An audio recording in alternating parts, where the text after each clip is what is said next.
I'd like to call the committee to order. We're meeting today to consider H.R. 5430, the United States-Mexico-Canada Agreement Implementation Act. And Senator Sass isn't here, but he's a new member of the committee, so I'd like to welcome Senator Sass to the committee. And he's joining the committee on one of the most important pieces of legislation we can do this year. And I'm glad to have Senator Sass as a new member of the committee. On December 13th, 2019, the Senate the House of Representatives received the bill to implement the USMCA agreement.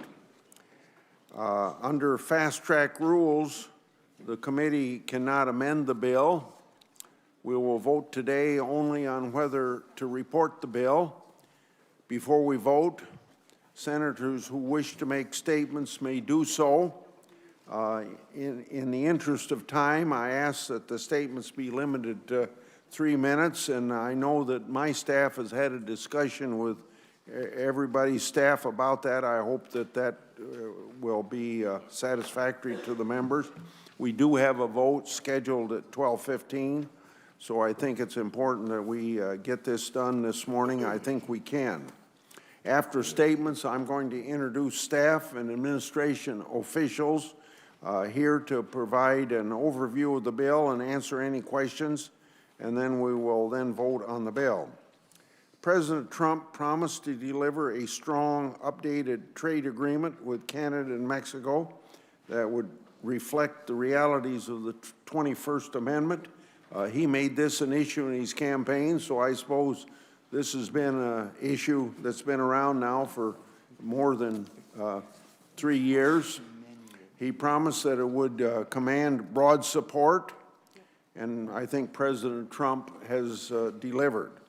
The House of Representatives voted overwhelmingly and in a bipartisan way support of the USMCA bill.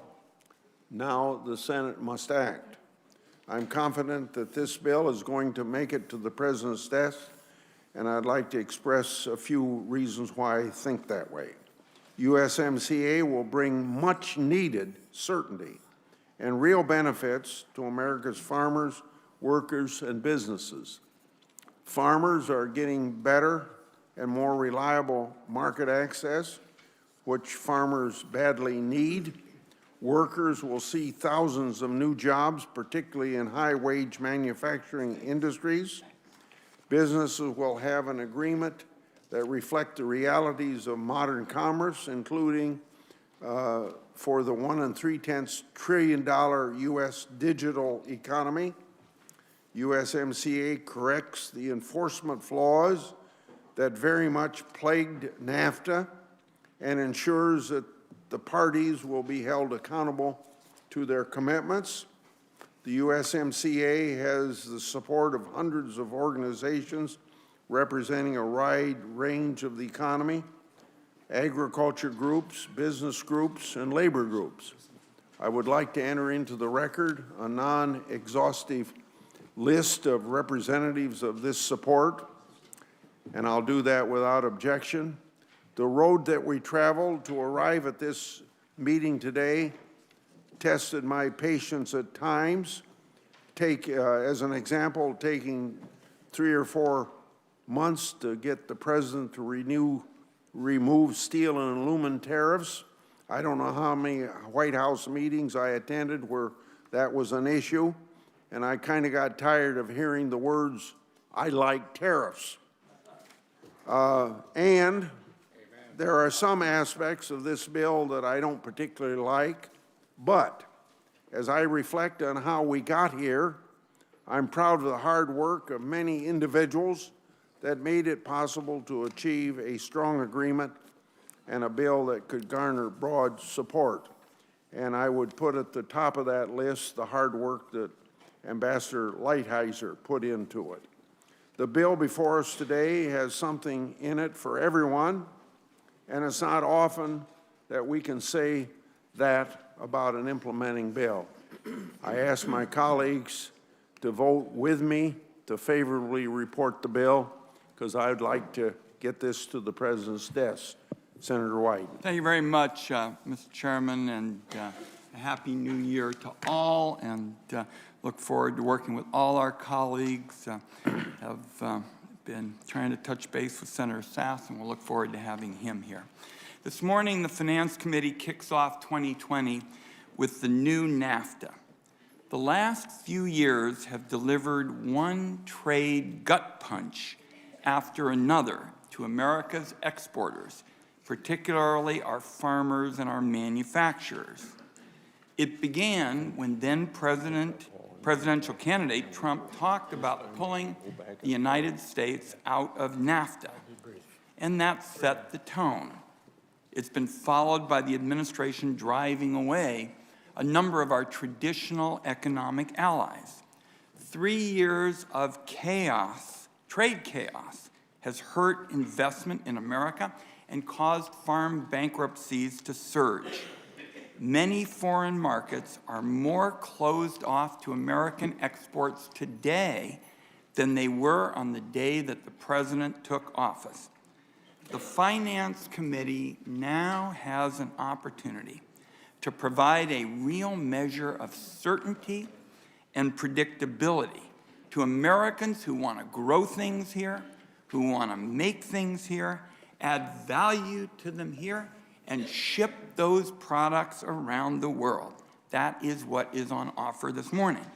The new NAFTA makes a few key changes to our approach to trade that I'm going to address briefly. First, on the enforcement issue. Year after year, decade after decade, presidents and lawmakers of both political parties have paid lip service to the importance of enforcing trade laws.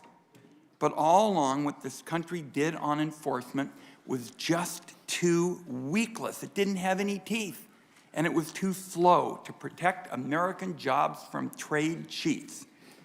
In my view, workers saw through all this lip service a long time ago. When the Trump administration sent up the first version of the new NAFTA agreement, it sure just looked like more of the status quo. It didn't cut it. The language that they offered on enforcement basically didn't enforce anything. It was just pretty much business as usual. So I, as the ranking Democrat on this side, reached out to our colleague from Ohio, Senator Brown, who has been a crusader for tough labor law enforcement as long as anybody in public life. We said we were going to fix it. And Senator Brown and I reached out to many of you. Many of us on this side contributed to the enforcement package. We talked to many on the other side. And Senator Brown and I developed a proposal that's all about putting more power directly in the hands of American workers and American businesses so they can fight back when they're getting ripped off by trade cheats. And it responds to what we actually heard in our communities. It's a whole lot faster than what we had before. It's a whole lot stronger than what we had before. And what Senator Brown and I came up with is about putting trade enforcement boots on the ground, helping to identify when factories in Mexico violate labor rules. Then our country can penalize the violators, protect the American jobs they tried to undercut. The enforcement process will take a fraction of the time it has in the past. No more forcing American businesses and workers to wait around for what seems like eons while trade cheats rip them off. So after Senator Brown and I did that, we took our proposal over to our colleagues in the House, and we made it clear we wanted to work with them, we wanted input, support, and after we did that, we went to the Trump administration and said, if you want our support on the new NAFTA, you've got to build on the tough trade enforcement proposal that we have been suggesting. We said this is a prerequisite. This tough trade law enforcement is a prerequisite to getting NAFTA done right. So when you combine this all-in approach on enforcement with new commitments on labor rights and environment, you also shut down the corporate race to the bottom on cheap wages and lax standards. It's about raising everybody else to our standards and taking action when they fall short. So I especially want to thank Senator Brown. I'm sure we'll hear from him for his leadership. And let me make clear that while he and I have our names on this enforcement package, I can look right down the row, literally, Senator Carper, Senator Bennett, every one of these colleagues contributed to this package, and I know a number of Republicans have an interest in these issues as well. I want to wrap up with some comments with respect to something nobody talked about when the first NAFTA came up, and that's technology and digital trade. Digital trade wasn't a part of the original NAFTA because it basically didn't exist when NAFTA was first negotiated. Everybody in this room carries a smartphone that would have met the definition of a supercomputer back in the early 1990s. But when it comes to rules regarding digital trade and tech, our trade laws have remained stuck in the mindset of decades ago.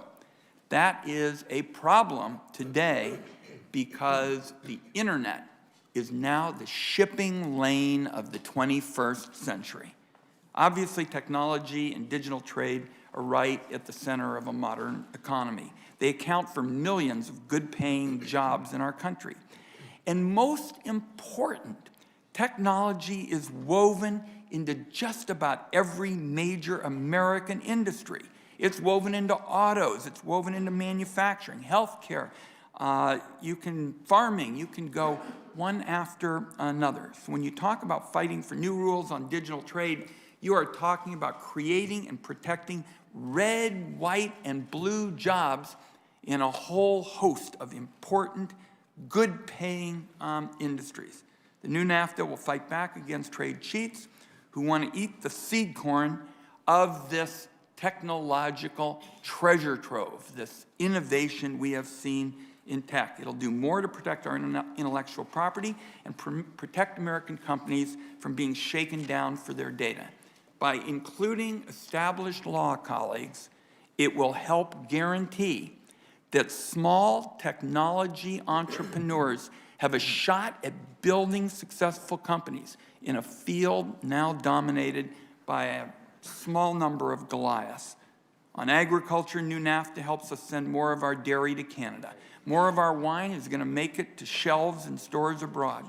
It ends harmful discrimination against wheat grown here. So these are all significant areas of improvement. In my home state, 1 out of 4 jobs revolves around trade. The trade jobs often pay better than do the non-trade jobs, and almost all of them are small and medium size. I want to wrap up with just 2 very quick points, Mr. Chairman. First, I think we all ought to thank Ambassador Bob Lighthizer, who I call the hardest working man in the trade agreement business. He has talked with a lot of us on multiple occasions. He is a straight shooter. You can't ask for more than that. And colleagues, I guess that's what you get when you have an alum of the Senate Finance Committee, a former staff director. I also want to I see Senator Sass been trying to call you and welcome you. We're glad you're here. And I'm going to close with just one last point. The legislation may be, this bill we're taking up today, may be the most significant economic issue the Senate addresses in 2020. Obviously, the Senate will also be holding an impeachment trial in the days ahead.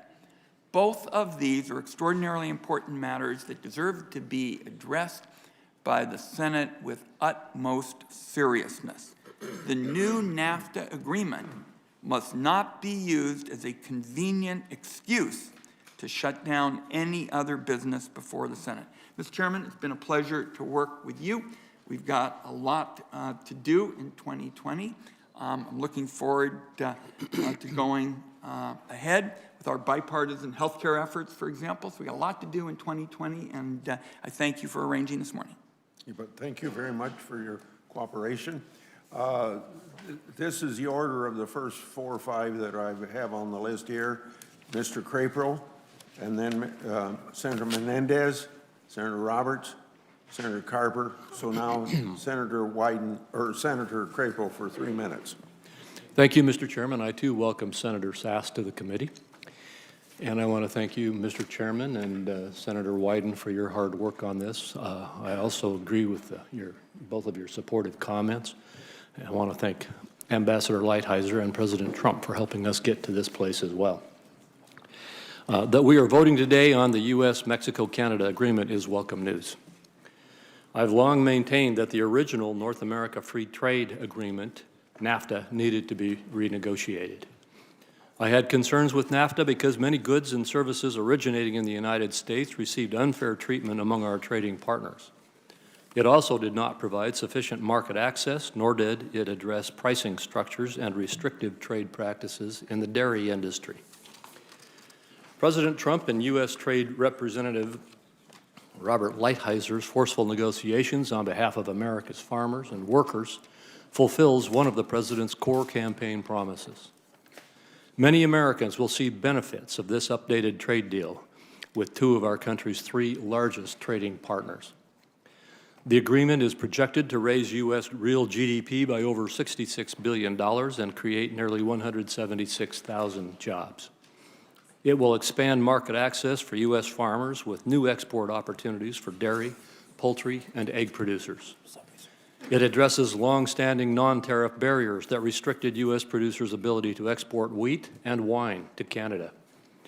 By requiring the use of scientific standards, it will prevent food safety and animal or plant measures from being used as protectionist trade restrictions. It eliminates Canada's Class 6 and 7 milk ingredient price programs that hindered U.S. exports to third country markets. These changes are predicted to increase U.S. dairy exports to Canada by $227 million and Mexico by $50.6 million. Total annual U.S. agriculture and food exports are expected to increase by $2.2 billion. These are just a few of the benefits that American business and rural communities stand to gain. Beyond the many improvements in the agricultural sector, USMCA will be the first U.S. free trade agreement with a digital trade chapter, creating a foundation to help spur the development of trade and investment in digital products and services. To that end, it will establish information sharing tools to help more than 120,000 American small and medium-sized businesses that export goods and services to Canada and Mexico take advantage of the USMCA.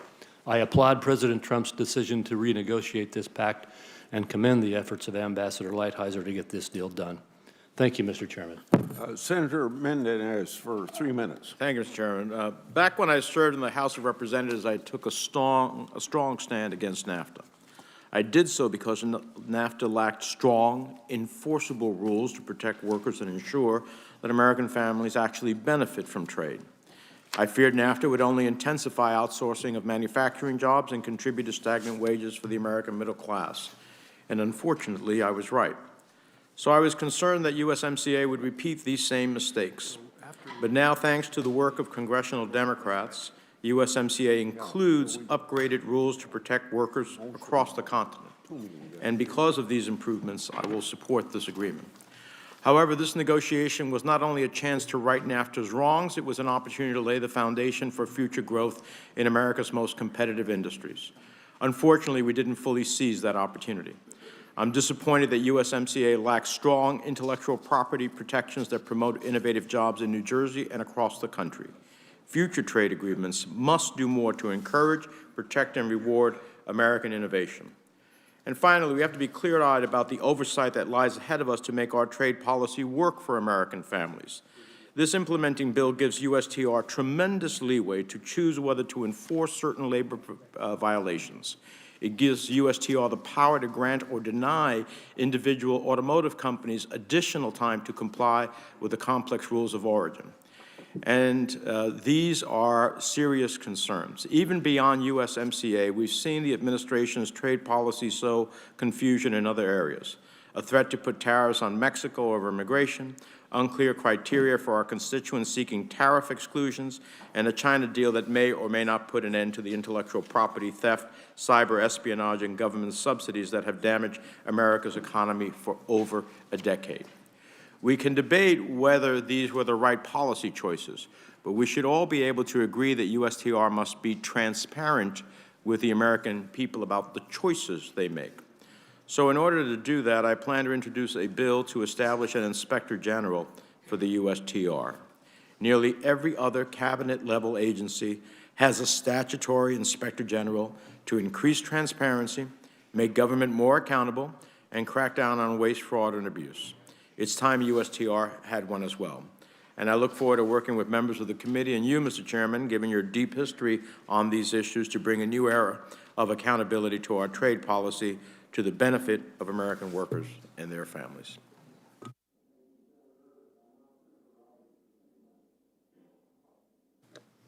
Thank you, Mr. Chairman, for your leadership, for your strong advocacy of the United States-Canada Trade Agreement, USMCA, which also stands for the United States Marine Corps always.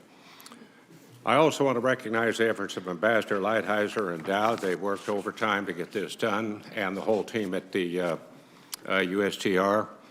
Crafting a final product that could gain the support of so many stakeholders is no easy task, especially in today's climate politically.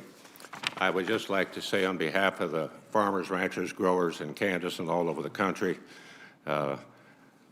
they have made one thing very crystal clear over the past year: pass USMCA now. Times are challenging right now in farm country. They have been ever since 2014. We continue to be in a very rough patch. Now, we passed a farm bill a little more than a year ago to provide farmers and ranchers with the certainty and predictability they need to be successful producers. But as important as a farm bill is, I have heard from folks around the country, it is clear they need reliable markets both domestically and abroad, and for this reason I will be supporting the passage of USMCA. I want to say something about the original NAFTA agreement.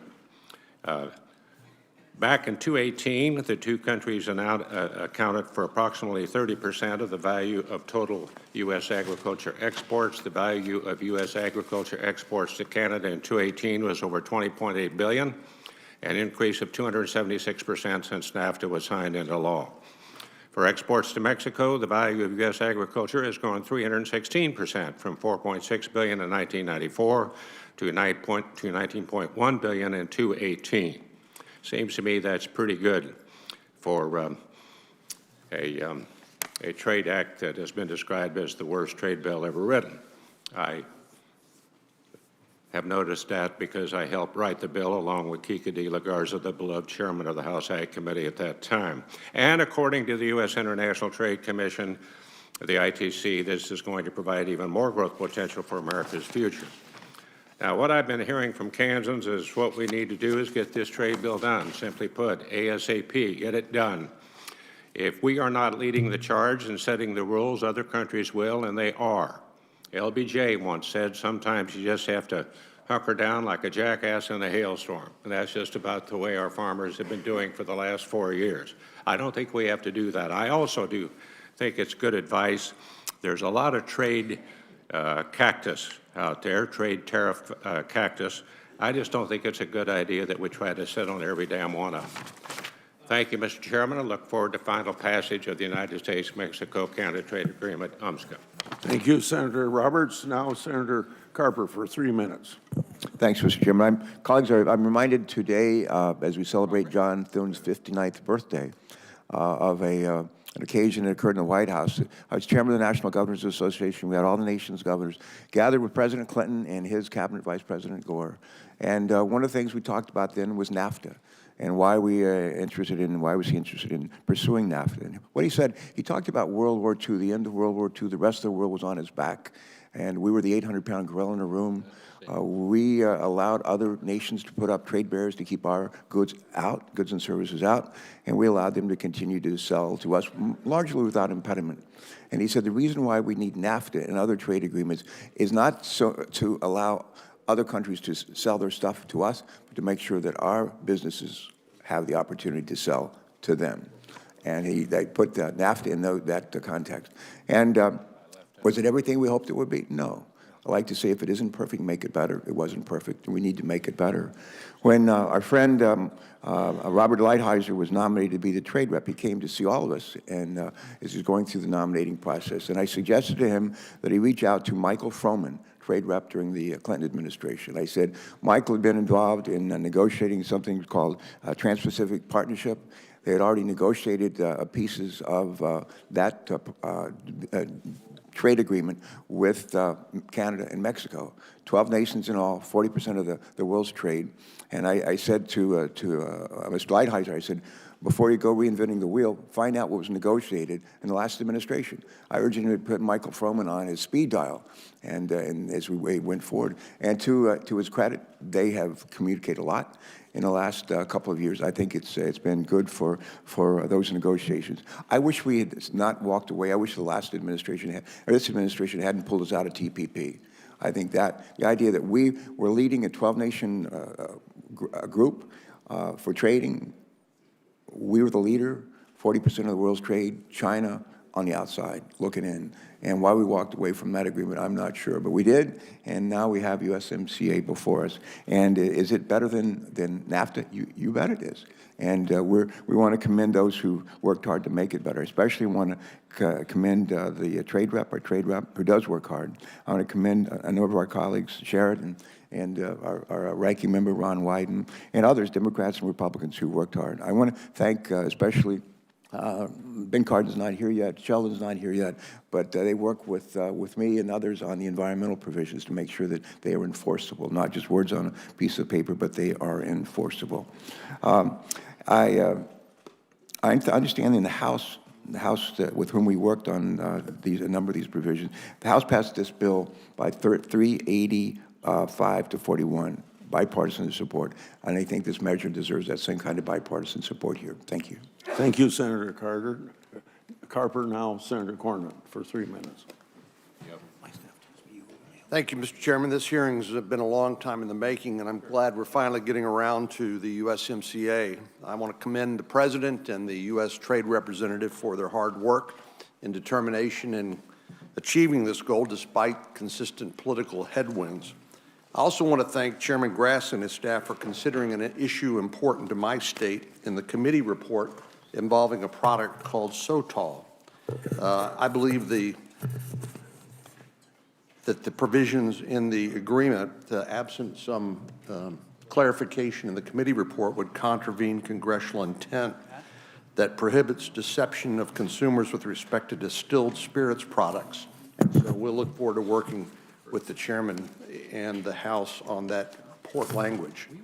As a Texan, I've long understood and appreciated the close economic relationship with our neighbors to the north and the south. The U.S. Chamber of Commerce estimates that NAFTA supports about 13 million jobs in the United States. In 2018, Texas exported more than $137 billion in goods and services to Canada and Mexico. This trade supports an estimated 950,000 jobs in Texas and has helped make our state's economy the 10th largest in the world, not just in the country, but in the world. Much of this is made possible because of NAFTA, which, as we know, took effect a quarter of a century ago. And a lot has happened since that time. As beneficial as NAFTA has been in creating positive changes, we can all agree it's time for an update, and that's precisely what the USMCA will do. It brings NAFTA into the 21st century. It will provide economic certainty, reduce tariffs, and a greater opportunity for all sectors, including our farmers, ranchers, and producers, manufacturers, and goods and services. It'll provide needed infrastructure along the border as well. I worked closely with Ambassador Lighthizer and the administration to secure funding for the North American Development Bank, which I'm glad was included in the agreement. This will provide $215 million to strengthen infrastructure and improve quality of life in our border communities as well as those of our neighbors. Mr. Chairman, while I'm sympathetic to a number of the issues that I believe our friend, the senator from Pennsylvania, will raise here, I do believe that this is a good agreement. It is not a perfect agreement, and on net, I think it deserves my support. Thank you very much. Thank you, Senator Cornyn. Now, Senator Senator Brown for 3 minutes. Thank you, Mr. Chairman. As many members of this committee know, I voted no 25 years ago on NAFTA and have voted against every trade agreement since, because every trade agreement has been written by corporations to maximize corporate profits and to reward corporate executives, always at the expense of workers, always at the expense of the middle class. We've seen the consequences, a shrinking middle class, an economy that works for corporations, but for fewer and fewer workers, especially in the industrial Midwest. President Trump's initial draft of this agreement was just more of the same, another pro-corporate trade deal written by special interests. But Ranking Member Wyden and I fought for changes alongside Speaker Pelosi and labor leaders that make real and important steps toward putting workers at the center of our trade policy. We know why corporations move jobs overseas. They can pay lower wages, they can exploit workers. The only way to stop that race to the bottom is by raising labor standards in every country we trade with.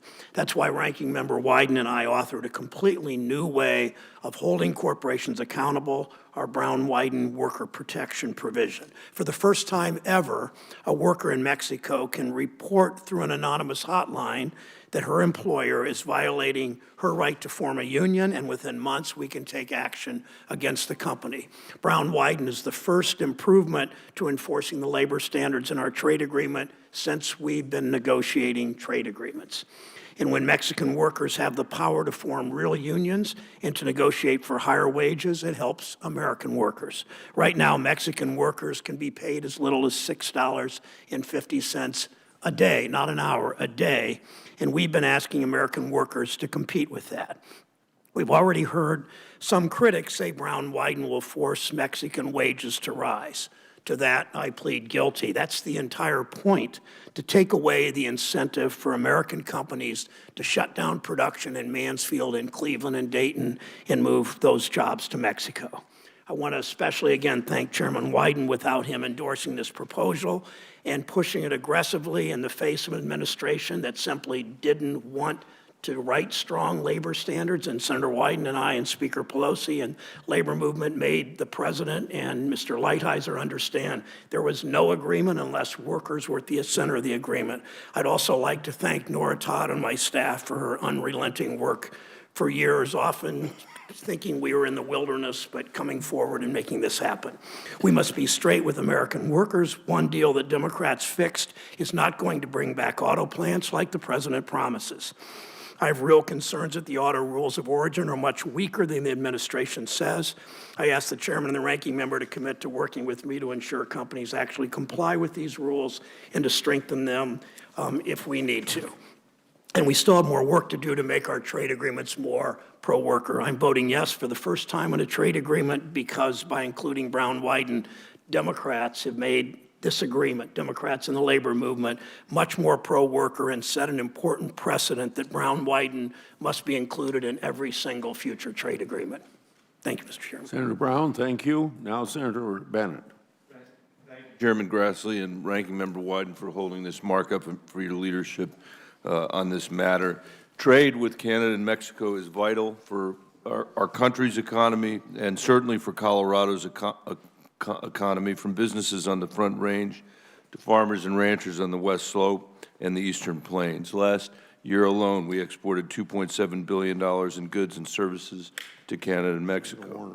While NAFTA helped establish these trading partnerships, I've long said that we should modernize NAFTA as our economy develops. While President Trump's initial effort fell short, the work that Senator Brown and Senator Wyden did to fill the gap, assuring more resources and more tools to hold our trading partners accountable on labor and on the environment. I'm thankful for the work on both sides of the aisle to get us to this point, and I support USMCA because it not only maintains key export markets for Colorado, it brings North American trade into the 21st century.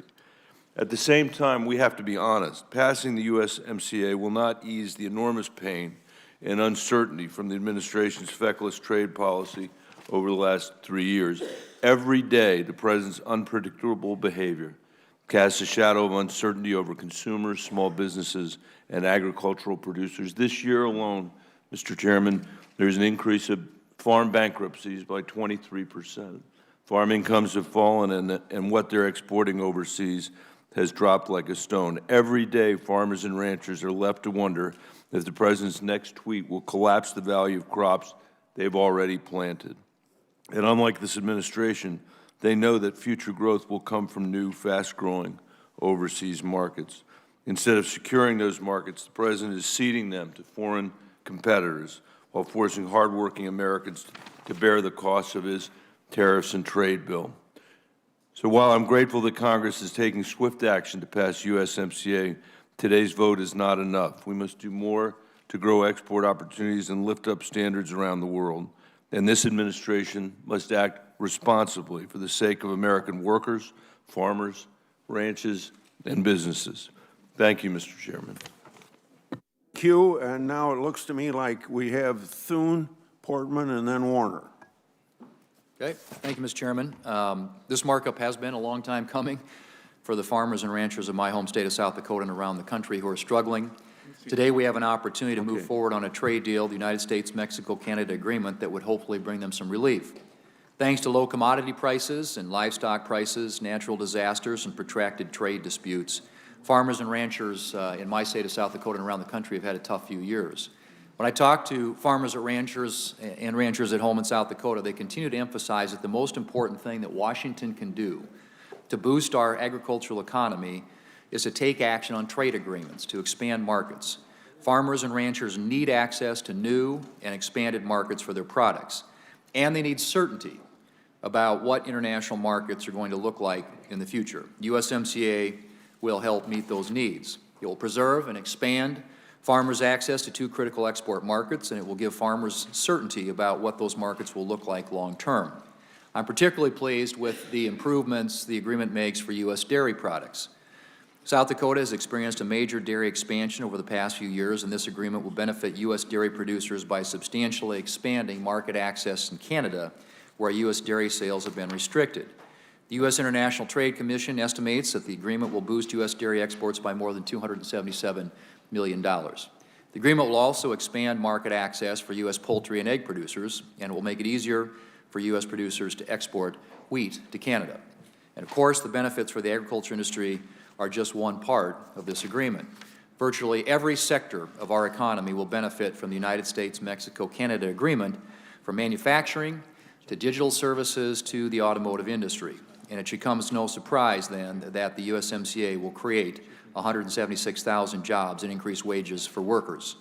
Now, this is not to say that I don't think the administration could and should have gone further in certain areas. For example, as a consistent supporter of country of origin labeling, I wish the administration had been able to find a solution to restore COOL, add value to our domestic ag products, and to eliminate the risk of future trade sanctions. But we cannot let the perfect become the enemy of the good. There are thousands of farmers and ranchers in my state and around the country who are waiting for the relief that this agreement will bring. It is past time to pass this trade deal. I will be voting yes on USMCA, and I would encourage my colleagues on this committee and in the United States Senate to do the same. Thank you, Mr. Chairman. Thank you, Senator Thune. Now, Senator Portman. Mr. Chairman, thank you, and I want to particularly commend the team at USTR for negotiating this. Bob Lighthizer is not with us this morning because he's working on the next agreement, but it's great to have some of the staff here. I want to particularly point out John Melly, who's a professional staffer with whom I had the opportunity and the privilege to work when I was at USTR, and he was the chief staff negotiator. This has been over 2 years of hard work. Frankly, it sat up in the House for over a year. It's exciting that we're finally here, and we're going to get this done because it's good for Ohio and it's good for America.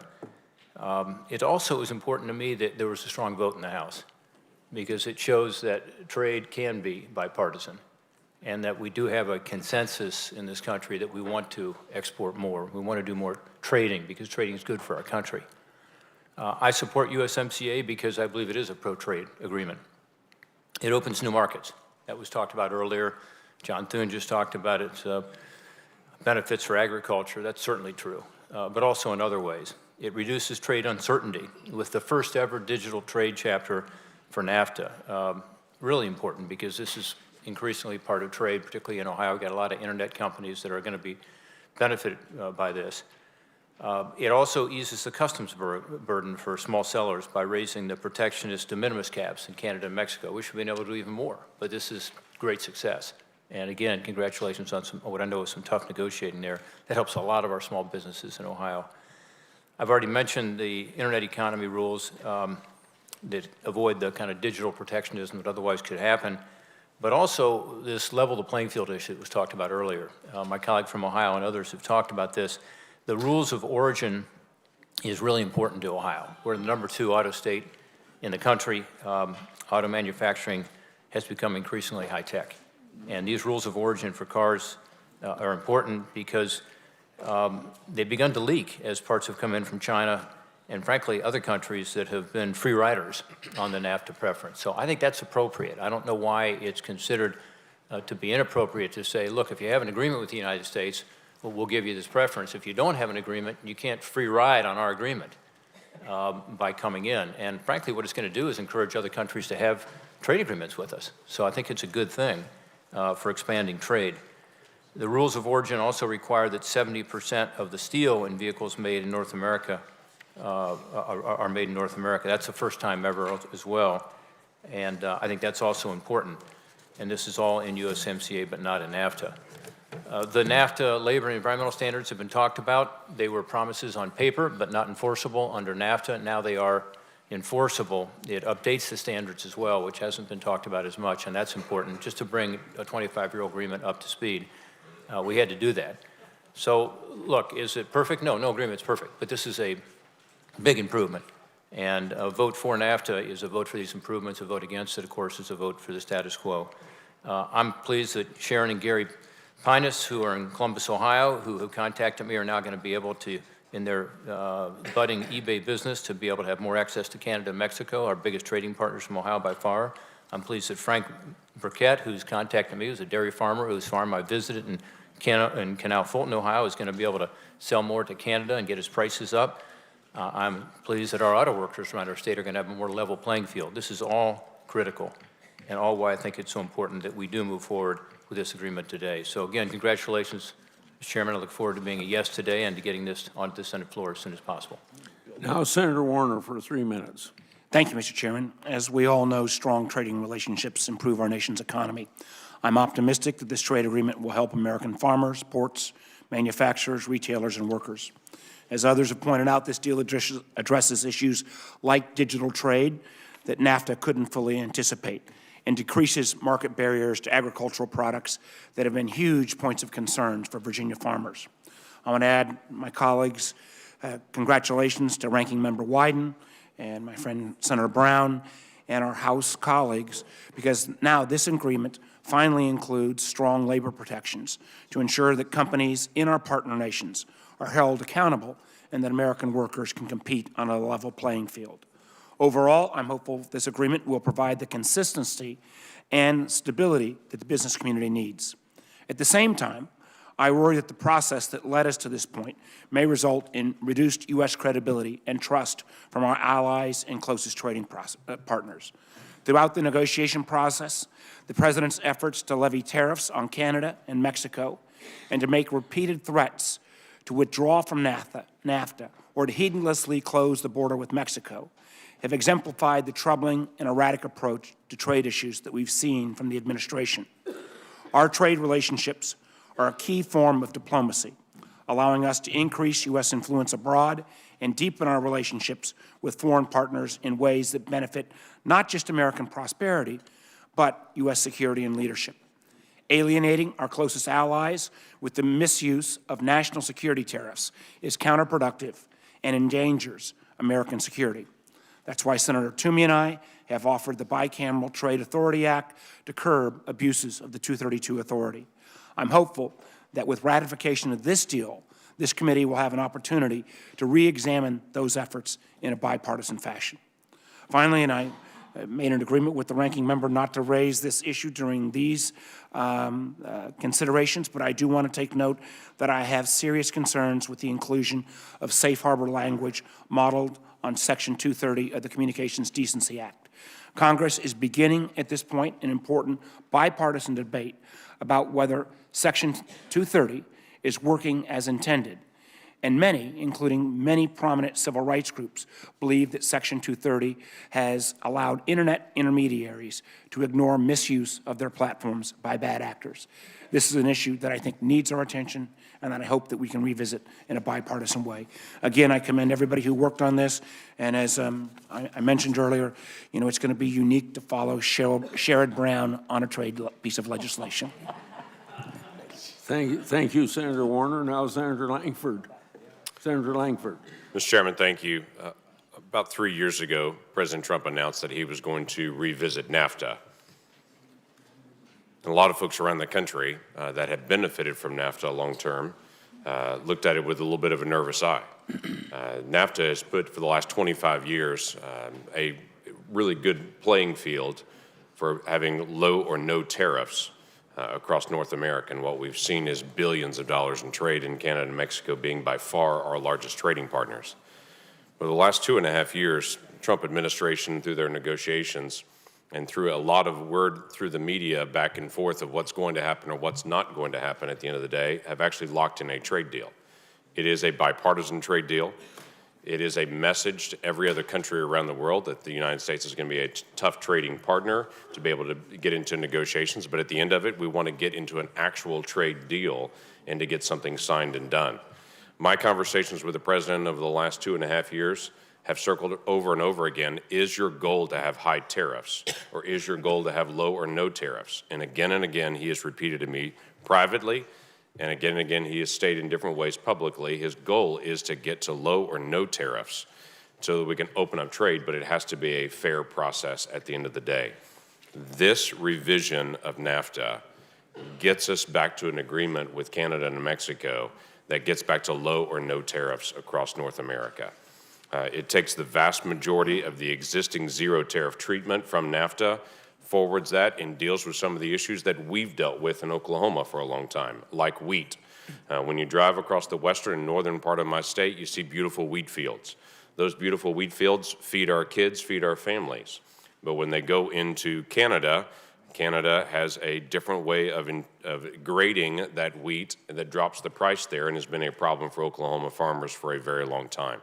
This deal finally deals with the wheat issue that we've had in Oklahoma for a long time with NAFTA. This deals with digital trade. It deals with intellectual property. It deals with multiple other updates to agricultural goods like dairy and eggs and poultry, things that are exceptionally important that finally get resolved.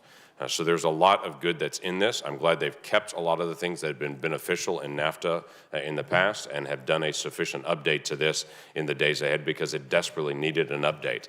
And after 2.5 years of consternation across the country of will we actually get a trade agreement done, we're actually getting a trade agreement done, and I hope it sets a platform for every other country negotiating with us to say we actually want to get trade agreements done and to get everyone to the table and get something finalized. So with that, I thank the chairman.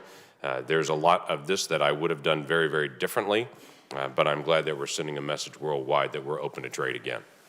Thank you, Senator Langford. Now Senator Hassan. Oh, thank you, Chairman Grassley and Ranking Member Wyden, for holding this markup to consider the trade agreement among the U.S., Canada, and Mexico, known as the USMCA.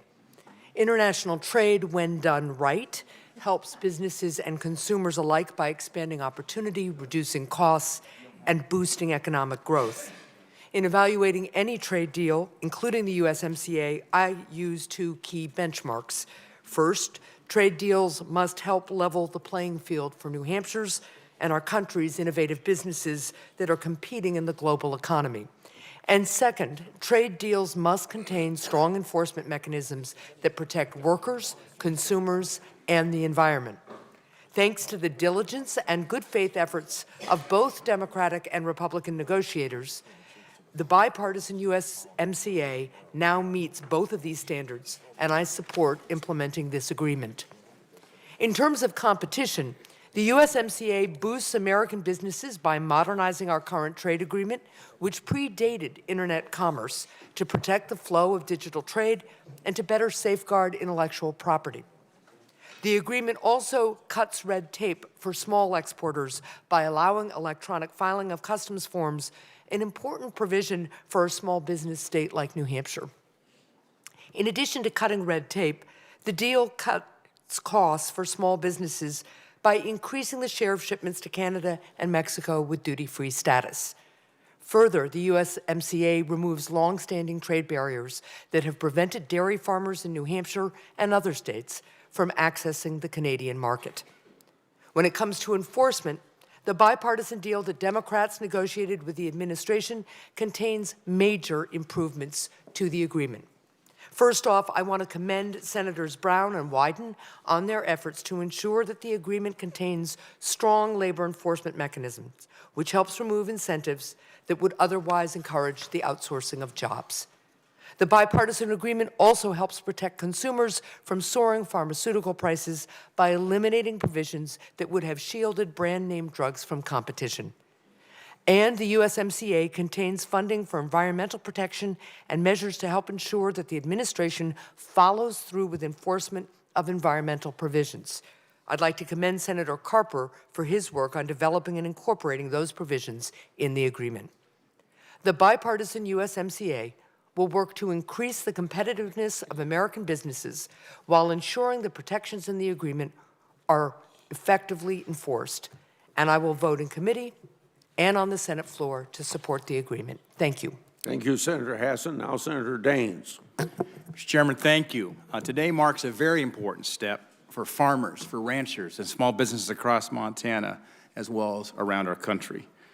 Advancing this important trade deal between the United States, Canada, and Mexico out of the Senate Finance Committee will bring us one step closer to providing more certainty and better access to markets for Montana agriculture.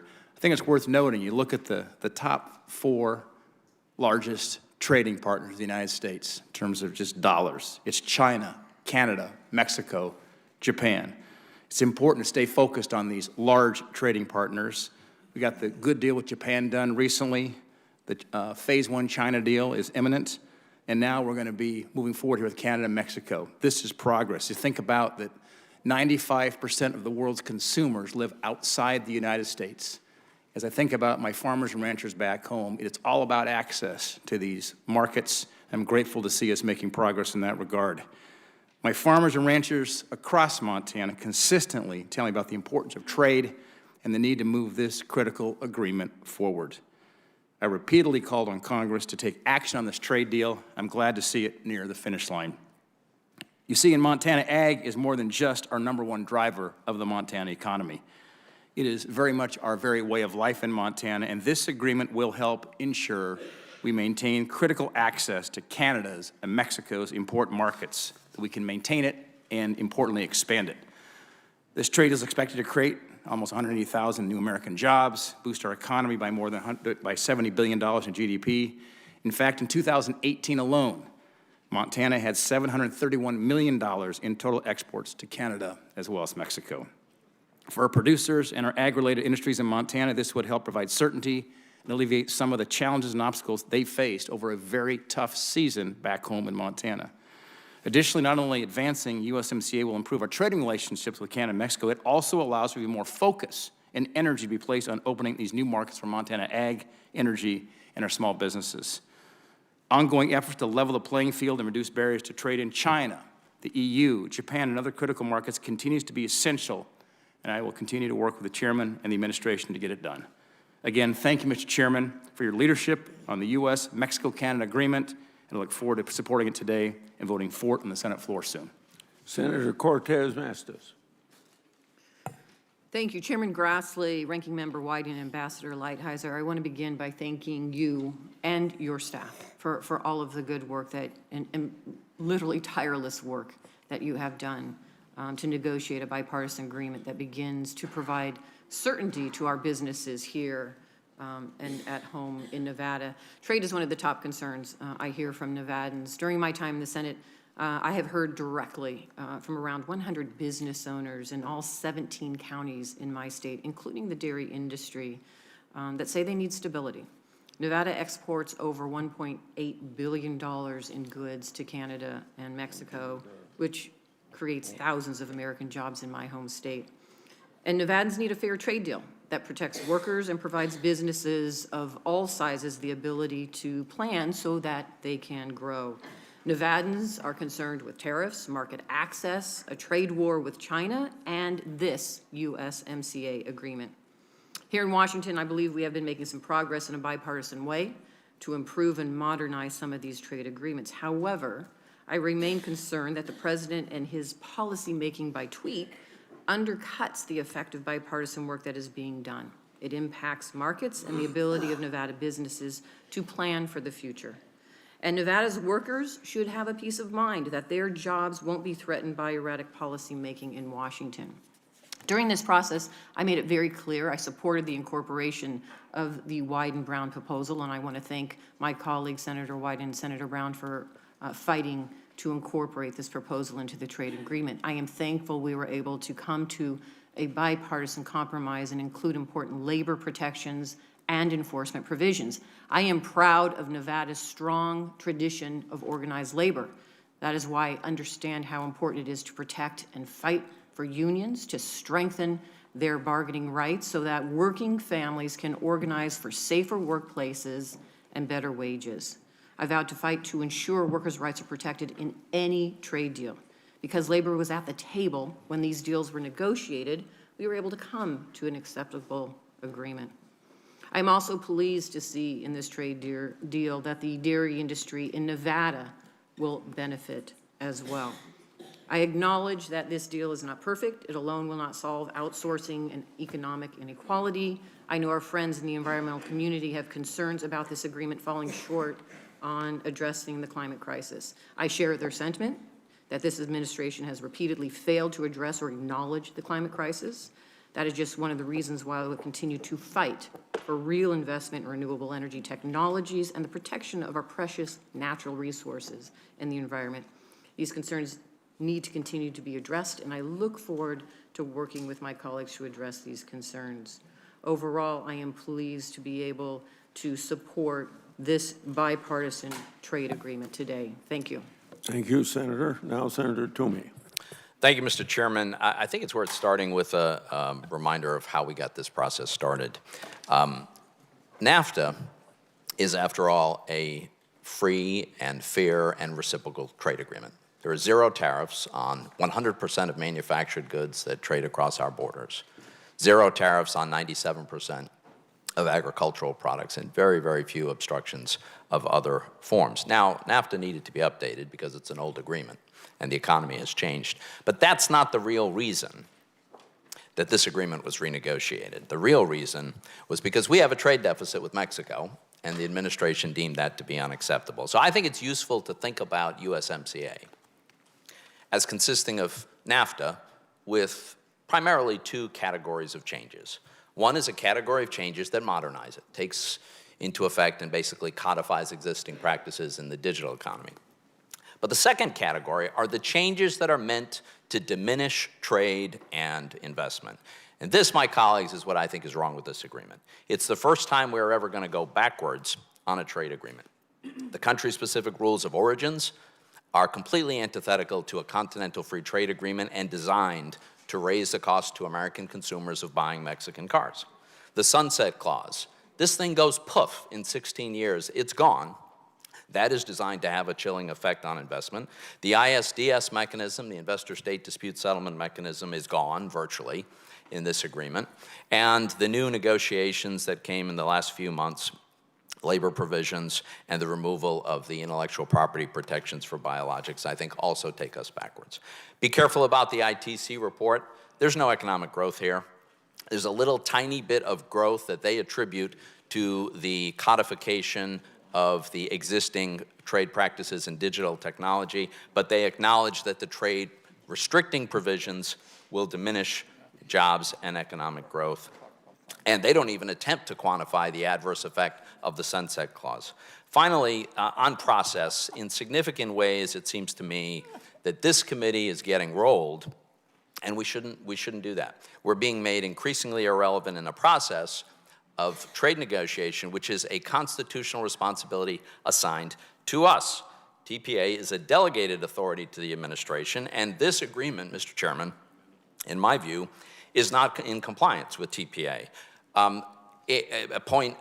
Case in point, an example here is we're not having a mock markup today. As we all know, This is not a mock-up of a draft implementing legislation. This bill was already passed by the House.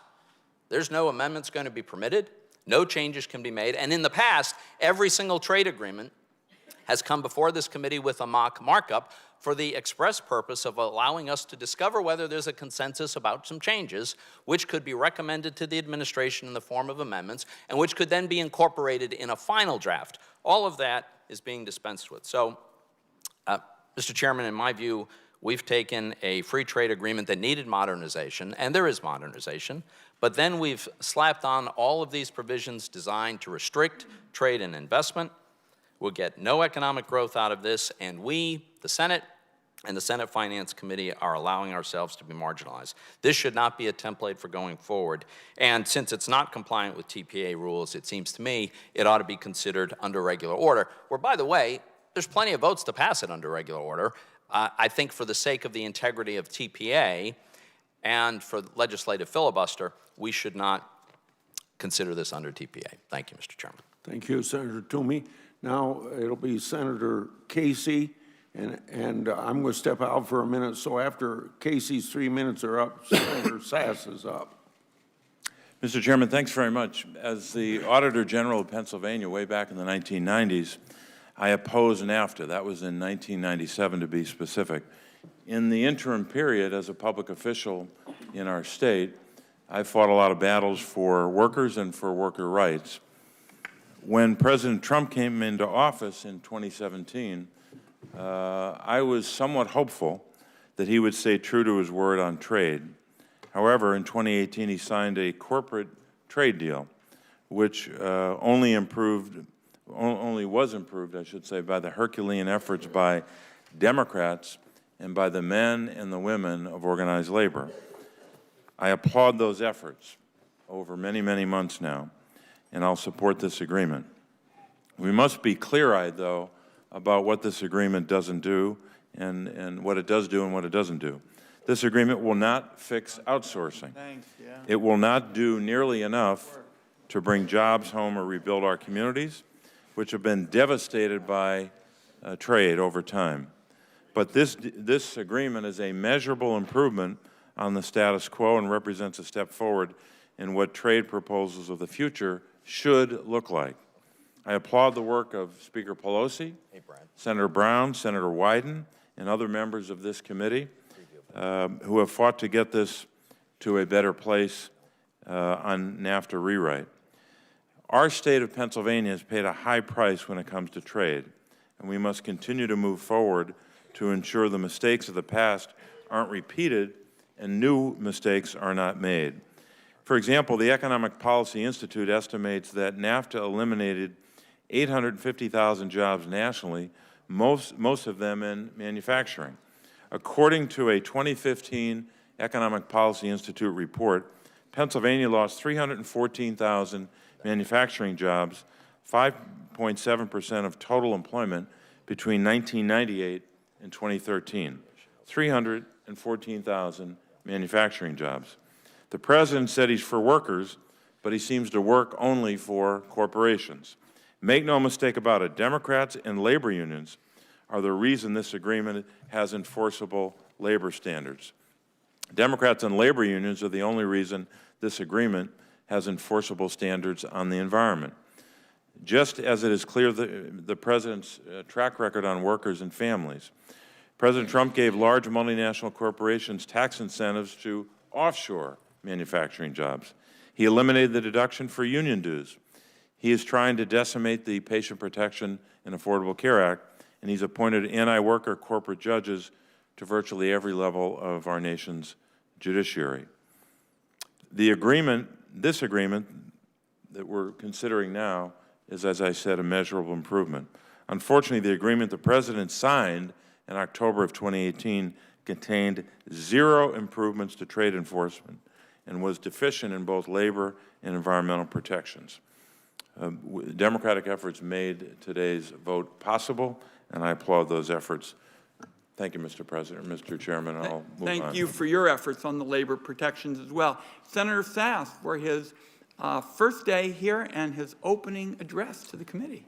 Thank you, Ranking Member. Opening address feels a little too august, but to you and the Chairman, thanks for inviting me. To all of you on the committee, you know there are good reasons why this is regularly referred to as the most powerful committee in the Congress.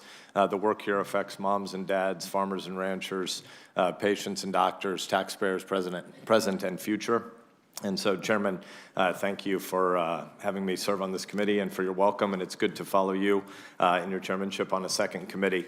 I'm also extremely eager to have my first vote on this committee be the U.S.-Mexico-Canada agreement. The USMCA should have been done a long, long time ago. It languished in the House for reasons that aren't really that defensible, but it's great that we're finally going to have the opportunity to vote on this trade agreement. Senator Toomey made a bunch of important comments that I agree with as well, and yet we need to, given political realities, get this agreement across the finish line. The USMCA comes at a critical time for Nebraska agriculture. Here's the bad news. Farmers have experienced low commodity prices, excessive supply, weather disasters, global trade disruptions, and the farm economy, as the senator from Kansas has said, is embarrassingly sluggish. But here's the good news. The USMCA trade agreement strengthens our trading relationships with North American neighbors. It is also the foundation for some future trade agreements in terms of modernization of rules and regulations, laws and obligations with conformity, transparency, and verification. According to the USDA Economic Research Service, Nebraska exported almost $7 billion of agricultural commodities in 2018. That puts Nebraska sixth in the nation in trade in ag exports, behind California, Iowa, Illinois, Minnesota, and Texas. If you know your demography, Nebraska is by far the lowest population state of those big six. So the value of Nebraska exports consistently accounts for 30% of our state's total agricultural receipts. The USMCA trade agreement provides security, market access, long-term stability and growth, not only in quantity, but also in the value of our products sold to North American trading partners. This agreement further lays the foundation for future agreements for protection against foul play from China. More mutually beneficial trading agreements will strengthen our position against exploitative trade practices that undermine American influence worldwide. So, Mr. Chairman and members of this committee, I am proud of the efforts by the U.S. Trade Representative. Ambassador Lighthizer is away on different work, but as one of only 2 Republicans who voted against his confirmation, because I have a more pro-free trade view than the ambassador on a lot of issues, I want to compliment him and his team on the way they have dialogued with us and worked with us. The ambassador has been a prince of a man in terms of his willingness to engage and educate and tutor. So here's the bottom line. Nebraska is ready to keep feeding the world, and we need open trade markets to do so. We should get the job done. Thank you, Mr. Chairman. Senator Young for 3 minutes. Thank you, Mr. Chairman, Ranking Member. As all my colleagues have iterated, I'm pleased we've come to this moment in the Finance Committee. It's taken a bit longer than many of us would have liked, and I hope in the future free trade agreements can be considered more expeditiously. But nonetheless, here we have this agreement, USMCA, and while not perfect, I know how critical USMCA is for the state of Indiana and for our entire country, for farm country, for manufacturers, and for businesses of all sizes. In my state, trade certainty with Canada and Mexico is vital. Over 233,000 jobs are directly attributable to our trade with Canada and Mexico. Our exports total $19 billion worth of goods and services, with transportation equipment and chemicals and machinery among the largest export categories. Our auto exports to Canada and Mexico have significantly increased in recent years. Since 2010, they have more than doubled. But what's really important is that over 70% of transportation equipment exports come directly from small and medium-sized enterprises. By facilitating an environment that enhances market access to our largest trading partners, we support these local businesses that truly invest in workers through higher wages and other benefits, and we thereby strengthen our local communities. USMCA gives farmers much-needed tools through eliminating unnecessary market barriers, expanding market access, and improving processes around biotech approvals. Hoosier farmers benefit from a reliable trading relationship with our neighbors, especially as the future remains uncertain with many countries. For these reasons and for many others, I will be supporting USMCA. Thank you, sir.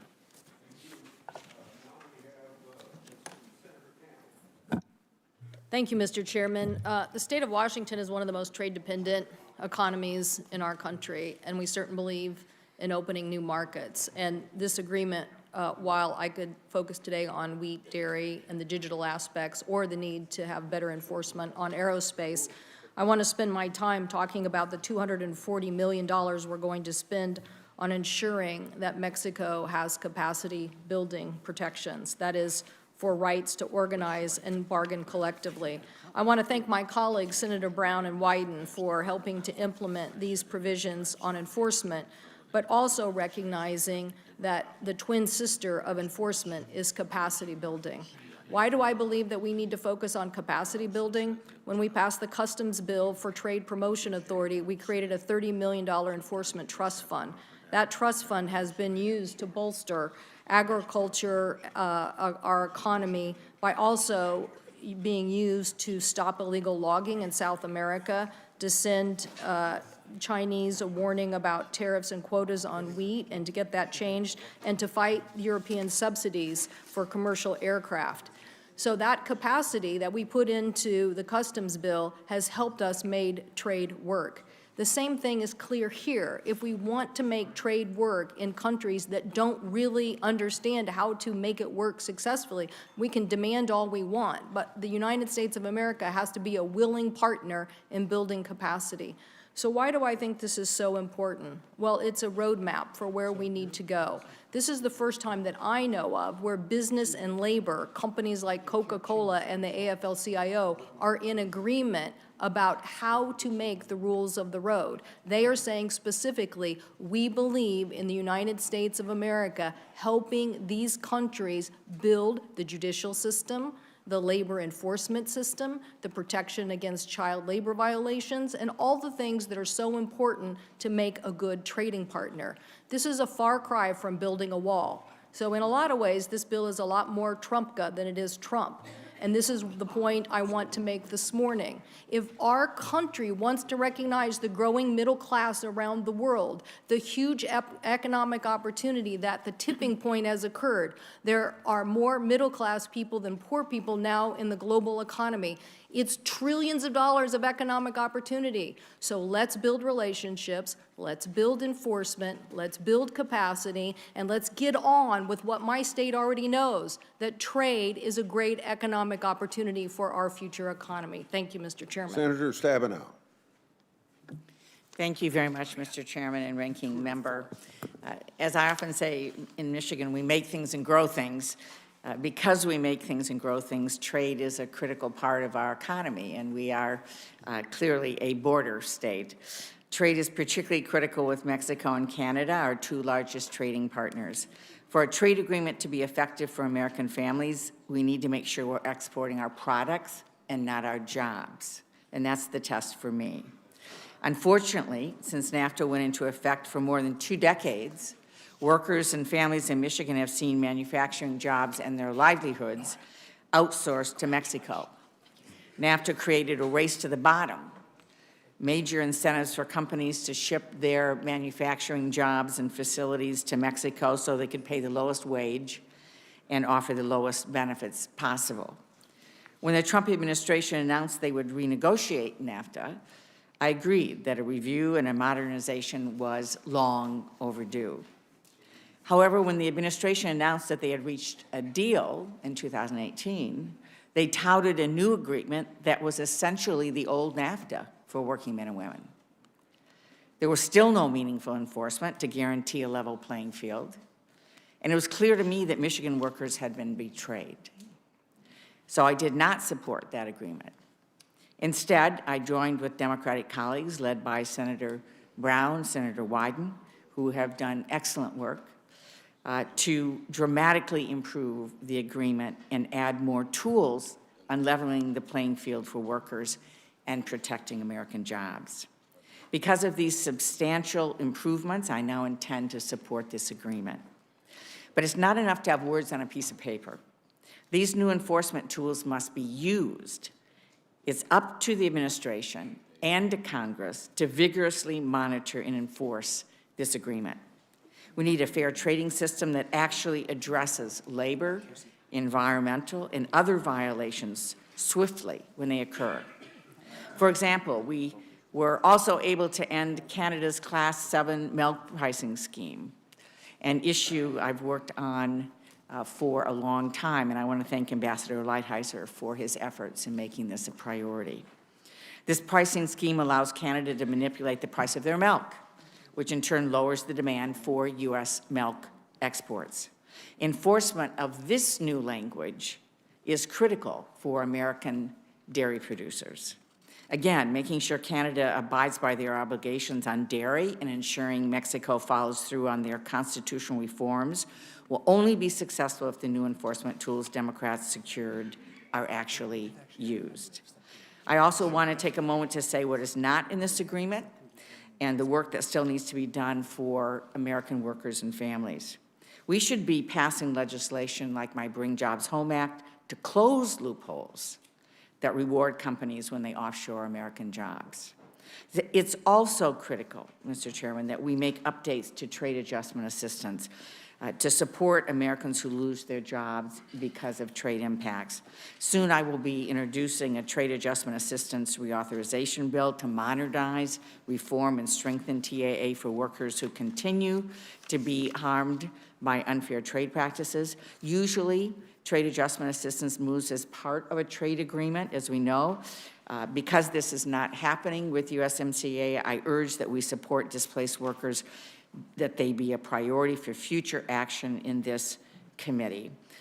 Again, on behalf of the people of Michigan, I'm laser focused on making sure we're exporting products, not jobs, and this bipartisan agreement creates the tools to do that if we use them. Thank you, Mr. Chairman. Thank you. Senator Whitehouse. Thank you, Chairman. I will be a no vote on environmental concerns. I recognize that a lot of progress has been made in this agreement on trade and labor issues, and I want to thank, on our side particularly, Ranking Member Wyden and Senator Brown for the impressive work that they have done to make those improvements. There's actually even been a lot of progress made on environmental issues, and I want to thank Senators Carper and Cardin for their hard work there. But the progress that's been made on environmental issues started from an embarrassingly, really disgracefully low bar, non-existent bar. So this agreement does not reflect a sense of urgency about what I feel is an appropriately sense of dread about the climate calamities that are unfolding. The wildfires now burning in Australia, the trillions of gallons shedding off the Greenland ice cap. The Earth is sending us profound signals that we have knocked things out of whack on our only home. My state of Rhode Island is facing a new map because sea level rise will force that change. The USMCA does not even mention climate change. That name, that word, that phrase does not even appear. The question for me is, does this agreement work toward protecting us from warming above 1.5 degrees centigrade, or does it not? And in my view, it does not. We have never had CO2 levels on this planet at the levels we see now in the entire history of our human species. It breaks my heart to see Congress sleepwalking into catastrophe on carbon emissions. And it angers my heart to see the fossil fuel industry still so deliberately incapacitating us from taking necessary action. So, for these reasons, sadly, I will vote no. Okay, yeah, thank you. Now, Senator Whitehouse, now Senator Scott. Thank you, Mr. Chairman, and thank you to you and your staff for your hard work and dedication on this deal. It is certainly not a perfect deal and not necessarily the deal that I would like us to be discussing today, but it certainly is a step in the right direction. South Carolina is a great case study in the effects of a post-NAFTA world. Our textile community was decimated in many ways from our perspective because of NAFTA. The good news is we had an opportunity to recreate our economy, and we recreated our economy around high-tech manufacturing. And today, in South Carolina, companies like BMW, Bosch, Michelin, and Volvo have all made South Carolina their home. FDI, or foreign direct investment, is a major part of the lifeblood of the South Carolina economy. BMW just recently celebrated 25 years of presence in South Carolina. That's 25 years, $11 billion invested, 11,000 workers, 4% of our state employees are a part of the automotive industry. So as this committee considers this agreement, this administration and future administrations must remember that innovation is what drives America to greatness. Innovation propelled by our workers, like the 4% of South Carolinians in the auto industry, is what drives a successful economy. Additionally, our ag community, our soybean producers concurred that the benefits of this agreement outweigh the downside. Dairy farmers like Glenn Easter now have the gold standard to sell in Canada in a fair and competitive market. As this agreement moves forward towards implementation, I plan to keep a very focused eye on how the rules and regulations surrounding this new automotive regime are carried out. Our regulatory environment should never be one that stifles innovation. Thank you.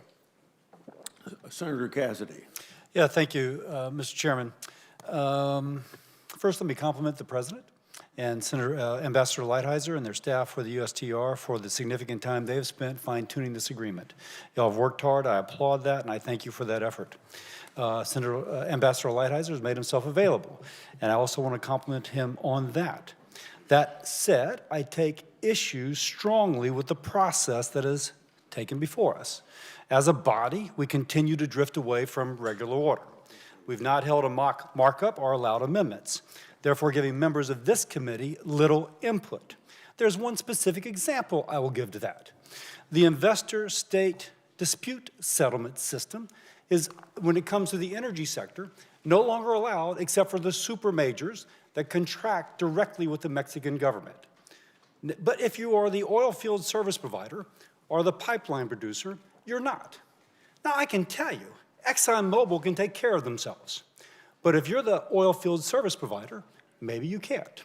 And to Senator Whitehouse's point, my gosh, wouldn't it be great if we were taking that natural gas currently being flared into the atmosphere out of West Texas into Mexico, where the Mexican government could then replace coal or fuel oil being burned with lower greenhouse gas emitting natural gas?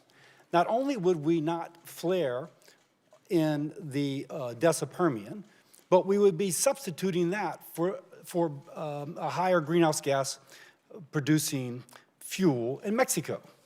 But we don't have the investor-state dispute settlement system for the person that builds that pipeline. Now, they're going to do so anyway, I gather, but if it's later nationalized, there's no recourse for them. I can't help but notice that the House got a lot of stuff, because the House actually had the ability to say, we're not going to do this unless we get our demands met. We've not had that ability.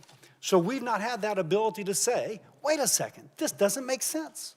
The super majors can take care of themselves, but the oil field service provider or the pipeline builder less so. And that could have benefits not just for our economy, not just for the certainty for the Mexican economy for investment, but also for issues such as climate change. I am very disturbed by that, and I think we continue to cede power from this committee to others to the detriment of our society. I yield back. Okay. Now, for the people that are at the table for the next part of our review, we have Meyer Patel of the Republican staff and Greta Peisch of the Democratic staff. We also have John Mali and Maria Pagang from the Office of U.S. Trade Representative here to answer questions. Thank you all for participating. And we're going to ask Mr. Patel to give a brief overview of the bill before we go to questions. And when we go to questions, I will call on you the way you asked recognition. Mr. Patel. Thank you, Chairman Grassley, Ranking Member Wyden, members of the committee. I will start with a general overview and then proceed to discuss the specific titles of the bill. The USMCA implementing bill ensures that the various commitments and rights of the United States under USMCA are effectively implemented, and that there is a smooth transition from NAFTA to USMCA. To that end, the implementing bill contains provisions to implement USMCA commitments, provisions to transfer and amend former NAFTA Implementation Act provisions into the USMCA Implementation Act, and a provision to repeal what remains of the NAFTA Implementation Act. Several provisions specify particular effective dates to facilitate the transition. With respect to the specific titles in the bill, there are 9, which I will briefly summarize. Title 1, Approval of and General Provisions relating to the USMCA. This title includes provisions providing for Congress's approval of USMCA and related protocols, and the Statement of Administrative Action, and the President's Tariff Proclamation Authority and agencies' regulatory authority to implement USMCA. Title 2, Customs Provisions. This title includes provisions providing for rules to determine whether a good qualifies for USMCA's benefits, including special rules that apply to automotive goods, the establishment of an interagency committee to review USMCA's implementation and operation with respect to automotive goods, record-keeping requirements on persons completing USMCA certifications, and authority for the Secretary of Treasury to conduct verification actions on USMCA preferential duty claims. Title 3, Application of USMCA to Sectors and Services. This title includes provisions establishing a process for the U.S. International Trade Commission to investigate whether Mexican trucking carriers are causing material harm to the U.S. long-haul trucking industry. Title 4, Anti-Dumping and Countervailing Duties. This title includes provisions providing for the Commissioner of U.S. Customs and Border Protection to take into consideration that Canada and Mexico are USMCA parties for purposes of trade enforcement and compliance assessment, activities relating to evasion of anti-dumping and countervailing duties. It also concludes conforming amendments to reflect that the binational panel system under Chapter 19 of NAFTA will continue under Chapter 10 of USMCA. Title 5, Transfer Provisions and Other Amendments. This title includes provisions that transfer and amend provisions from the NAFTA Implementation Act into the USMCA Implementation Act, such as provisions dealing with duty drawback and relief from import competition under the Trade Act of 1974. Title 6, Transition to and Extension of USMCA. This title has 3 subtitles. Subtitle A repeals the NAFTA Implementation Act and provides for the continued suspension of the U.S.-Canada Free Trade Agreement. Subtitle B imposes requirements on the President to consult with the appropriate congressional committees regarding actions through the USMCA Joint Review Mechanism, including whether to extend the term of USMCA. Subtitle C provides that the USMCA Implementation Act will cease to have force to any country that is no longer a USMCA country, or if the USMCA ceases to be enforced with respect to the United States. Title 7, Labor Monitoring and Enforcement. This title has 5 subtitles relating to labor rights and obligations under USMCA.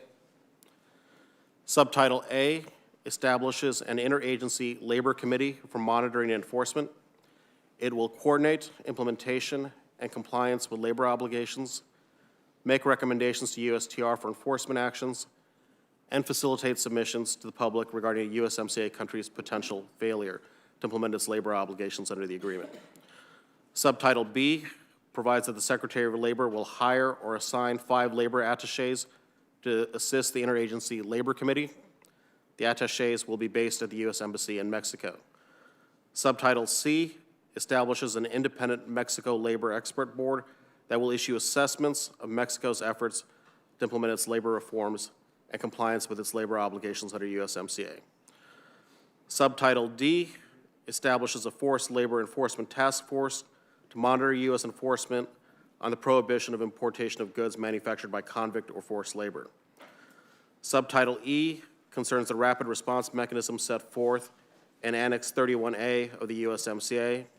In particular, the provisions provide USTR authority to suspend liquidation of entries of goods from covered facilities and apply final remedies only if a panel of independent labor experts finds a denial of rights.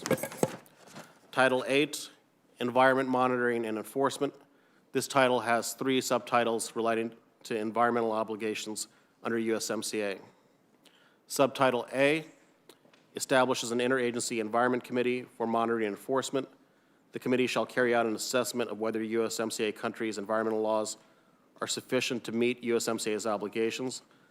Subtitle B provides that the EPA administrator shall carry out treatment works to address pollution resulting from the international transboundary water flows from Mexico. Subtitle C provides for capital reauthorization for the North American Development Bank. And Title IX, USMCA Supplemental Appropriations Act 2019.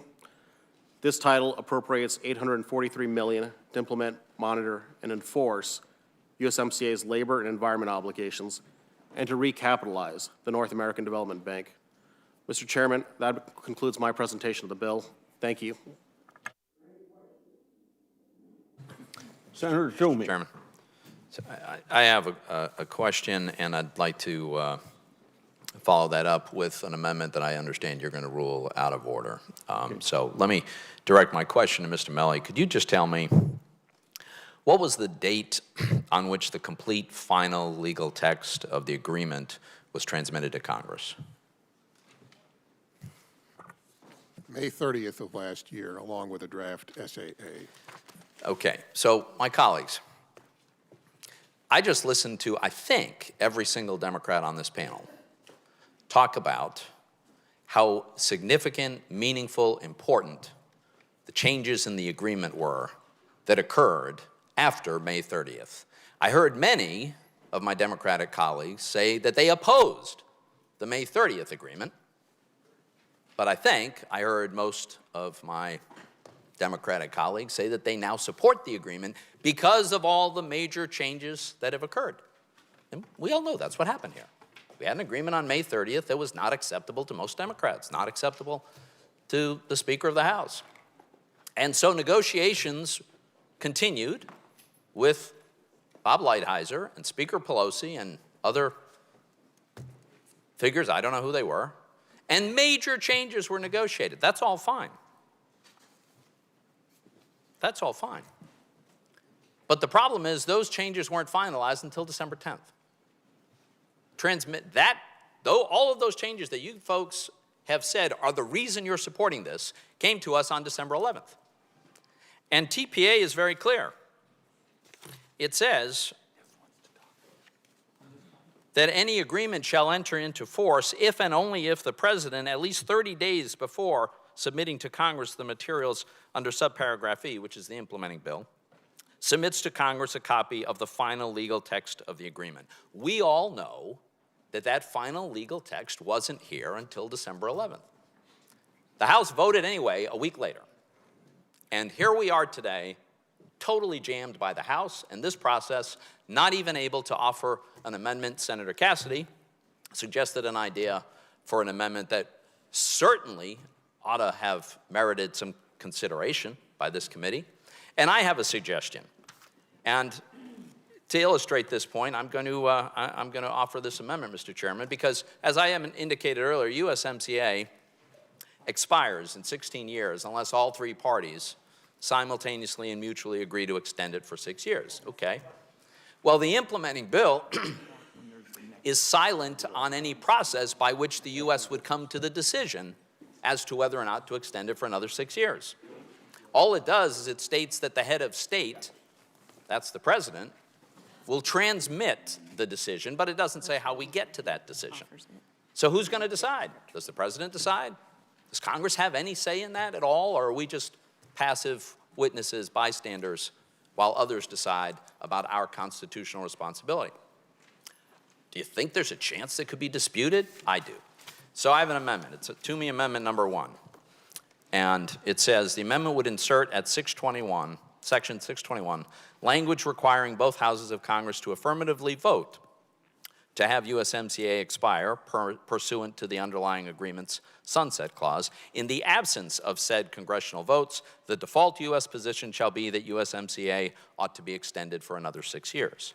So all this does is it says that Congress gets to decide, at least play a role in making the decision about whether or not this agreement is extended or expired. It does not require renegotiating the agreement, doesn't require reopening. Nobody has to fly to Mexico to determine whether it's okay with the Mexicans. This is our decision, the United States of America, and the question is whether or not Congress would have a role. This is the kind of thing that in a proper markup, I think we would have an interesting discussion. There's nothing partisan about this idea, by the way, nothing at all. I could imagine this could come out many ways. It's exactly the kind of thing that ought to be debated and adjudicated in this committee, in my view.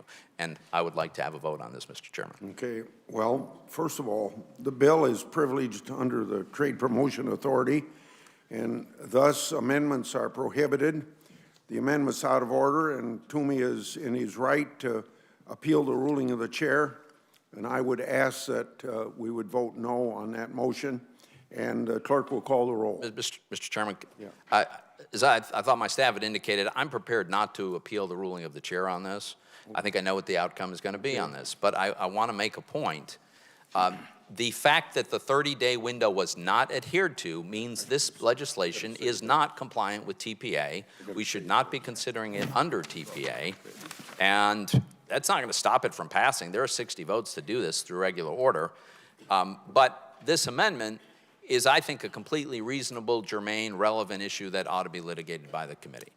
I would like to, just for a minute, speak to the point that Mr. Toomey made in regard to the substance of his amendment. I want to note that the administration, at my request, revised the bill to include Section 611 to ensure that Congress and the administration work together in any decision regarding extending USMCA's terms. This is another example of how the administration consulted with Congress in developing the bill. Senator Menendez.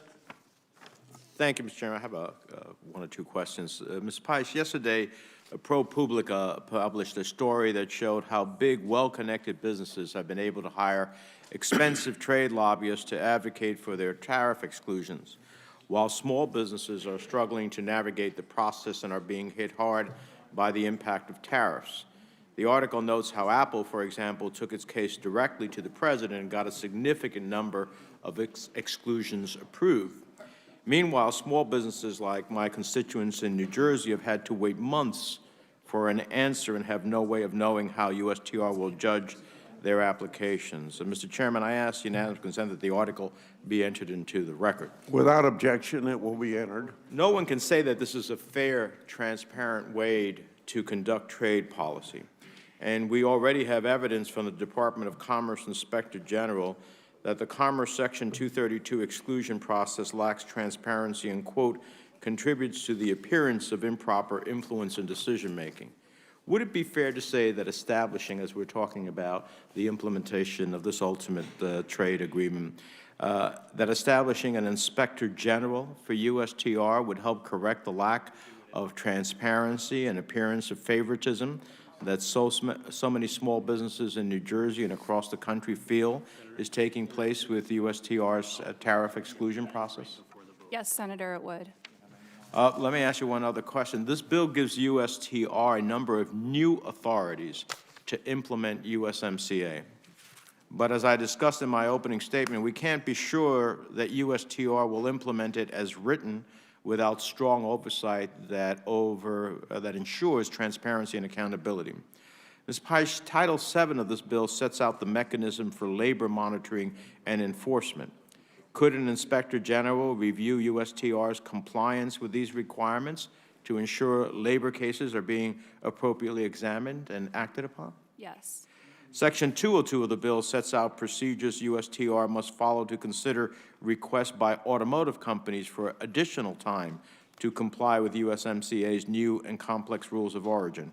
Could an Inspector General review USTR's procedure to ensure this is done fairly and transparently? Yes. And finally, Title IX appropriates $90 million to USTR to monitor and enforce labor and environmental obligations. Could an Inspector General audit USTR's use of these funds to ensure that they're used as Congress instructed? Yes, it could. So, Mr. Chairman, voting on USMCA doesn't mean our work is finished. A strong, oh, okay. I am. I'm just simply suggesting that voting on USMCA doesn't mean that our work is finished.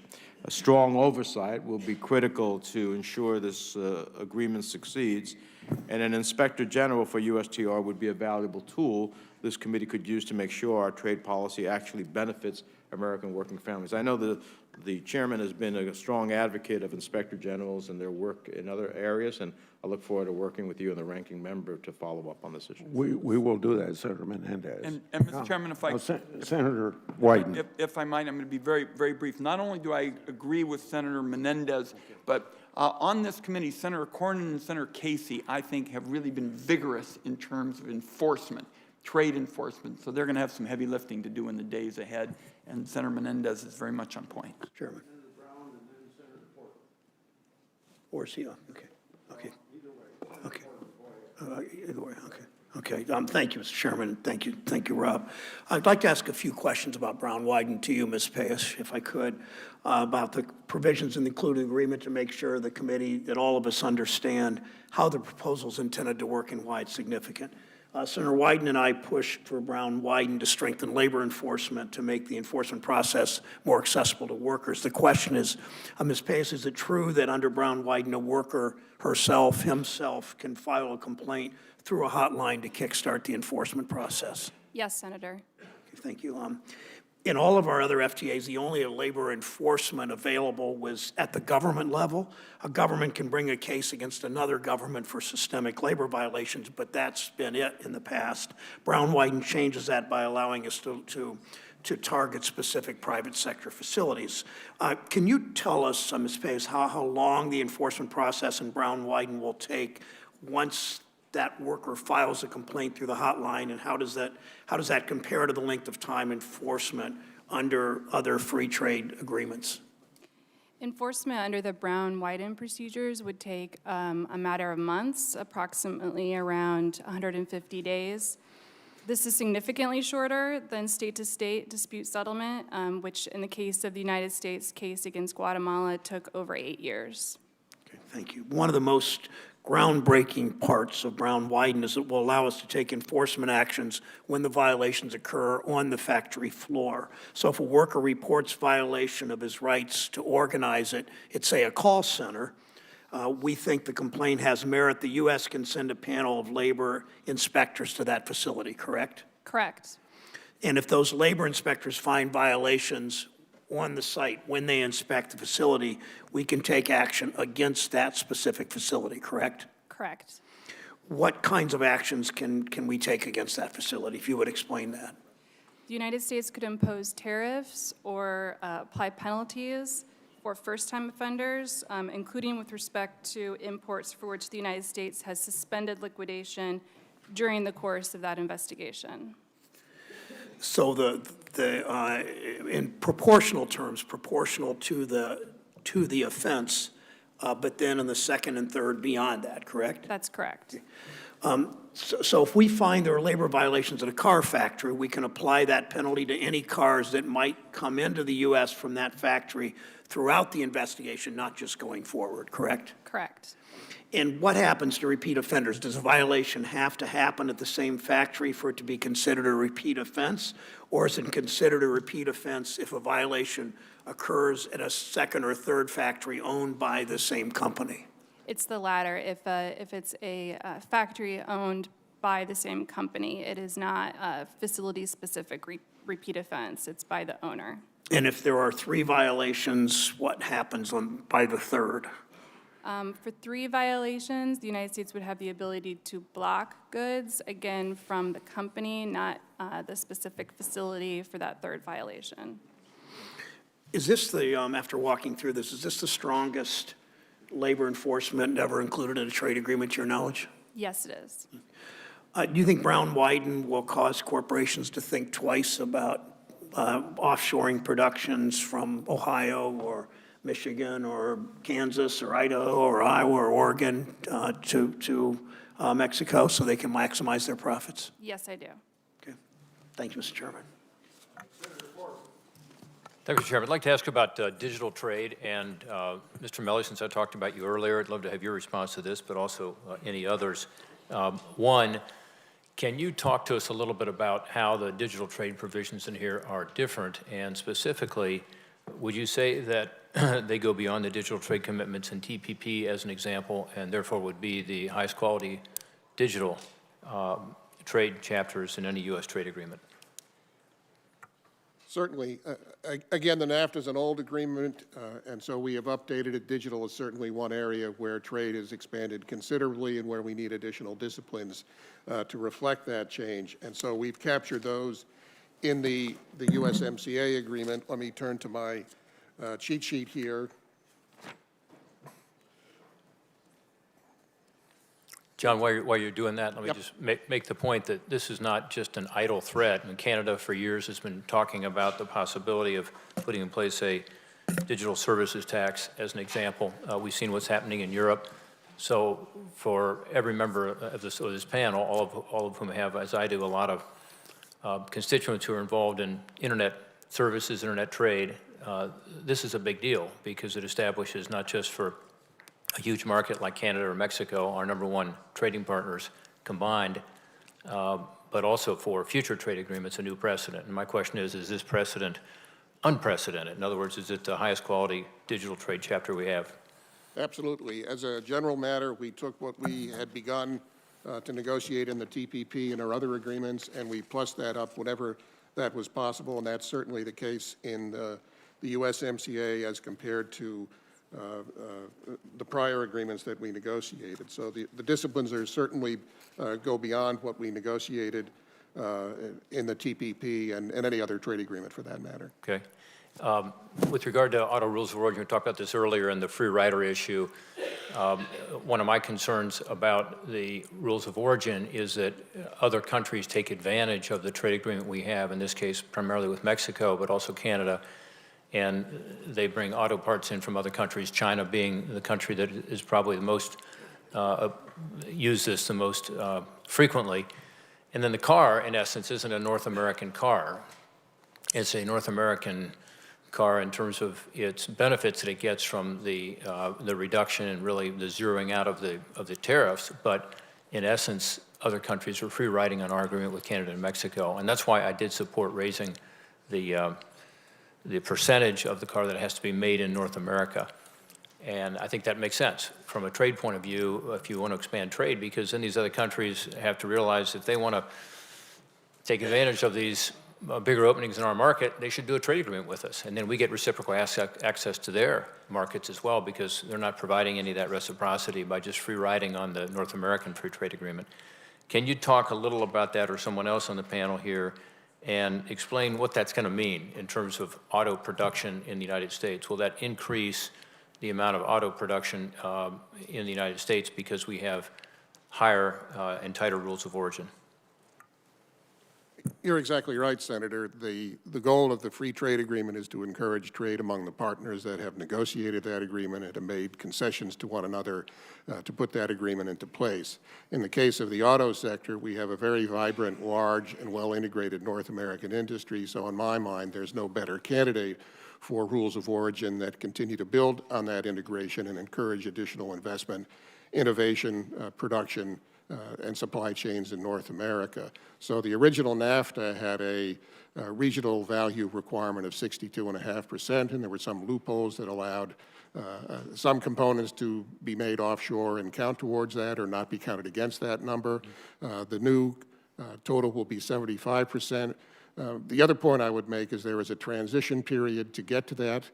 We have additional requirements. You mentioned the steel. There's also an aluminum requirement. There's also a wage requirement. There are other requirements on making core parts for an automotive vehicle. All of those are intended to be phased in over a period of time. We have been working with all the producers and with the suppliers in the auto industry throughout this process to make sure we are getting the balance right in terms of encouraging investment in North America, and especially in the United States, not penalizing their competitiveness and keeping and expanding the auto industry in the United States. We expect billions and billions of additional investments to be made, largely in the United States, as a result of these provisions. We paid particular attention to new technologies, batteries, electric vehicles, for example, to make sure we set ground rules that encourage that investment and that of innovation in the United States and in North America. Well, thank you very much. Again, I commend you and your colleagues for focusing on this issue of manufacturing and particularly automobiles and the opportunity to have, in a sense, a renaissance of manufacturing here in this country. Thank you, Mr. Chairman. Before I call on Senator Carper, let me say how I think this meeting will end. We want all questions because Senator Toomey has asked for the courtesy of making the last statement or whatever he wants to do before we vote. So I'll call on Senator Carper, and then if anybody else has questions, let me know so we can honor Senator Toomey. Go ahead, Senator Carper. Thanks, Mr. Chairman. I want to join my colleagues in welcoming Ben Sass to our committee. It's great to have you with us, Ben. You'll add a lot, I'm sure. Thank you for joining us. Mr. Chairman, I want to ask unanimous consent that my written statement be entered into the record. I spoke earlier today, but I did not ask unanimous consent that my written statement be entered into the record. I'd like to do that at this time.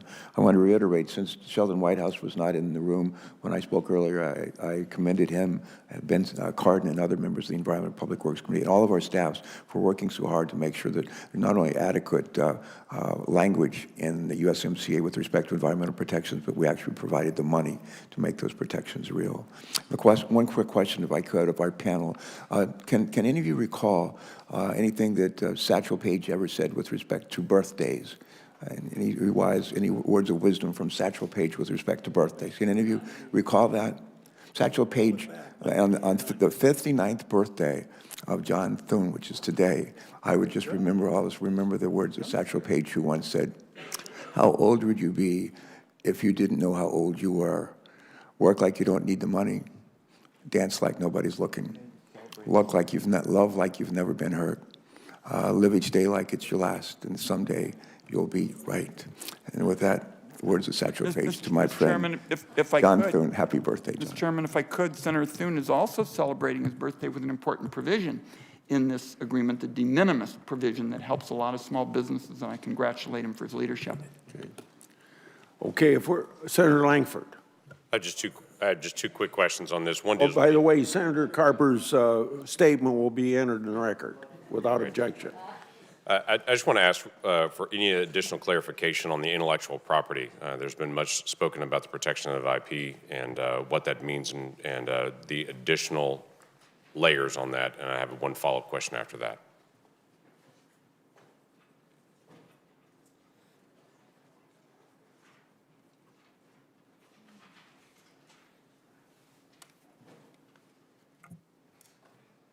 Well, there's a number of improvements we've made in this agreement. Again, the NAFTA is a very old agreement, and in IP terms, perhaps ancient applies to that. So some of the upgrades that we have included here, the minimum term of protection for copyright works for authorship is plus 70 years and is 75 years from publication. We've added new deterrent civil and criminal penalties for camcording, which has been a particular problem in this area in recent years. There's authority now for border enforcement officials to stop goods that are suspected of being pirated or counterfeited at points of entry. We don't have that authority without this agreement.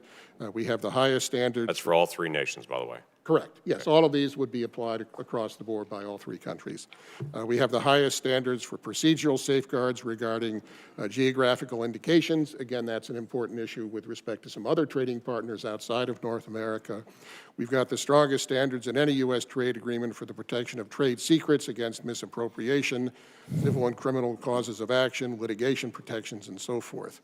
I'm going on at great length, just a couple of more very quickly. There are both criminal and civil remedies for cable and satellite signal theft.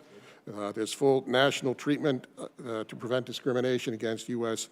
protectors, and there's strong protection against circumvention of technological protection to protect digital content. So those are the highlights of this new chapter that go beyond the original agreement.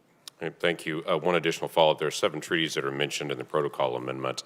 Are there any additional American obligations for those 7 existing treaties. Those treaties are mentioned, but there are additional American obligations that are added in this agreement. Right, there are no additional U.S. obligations. Thank you.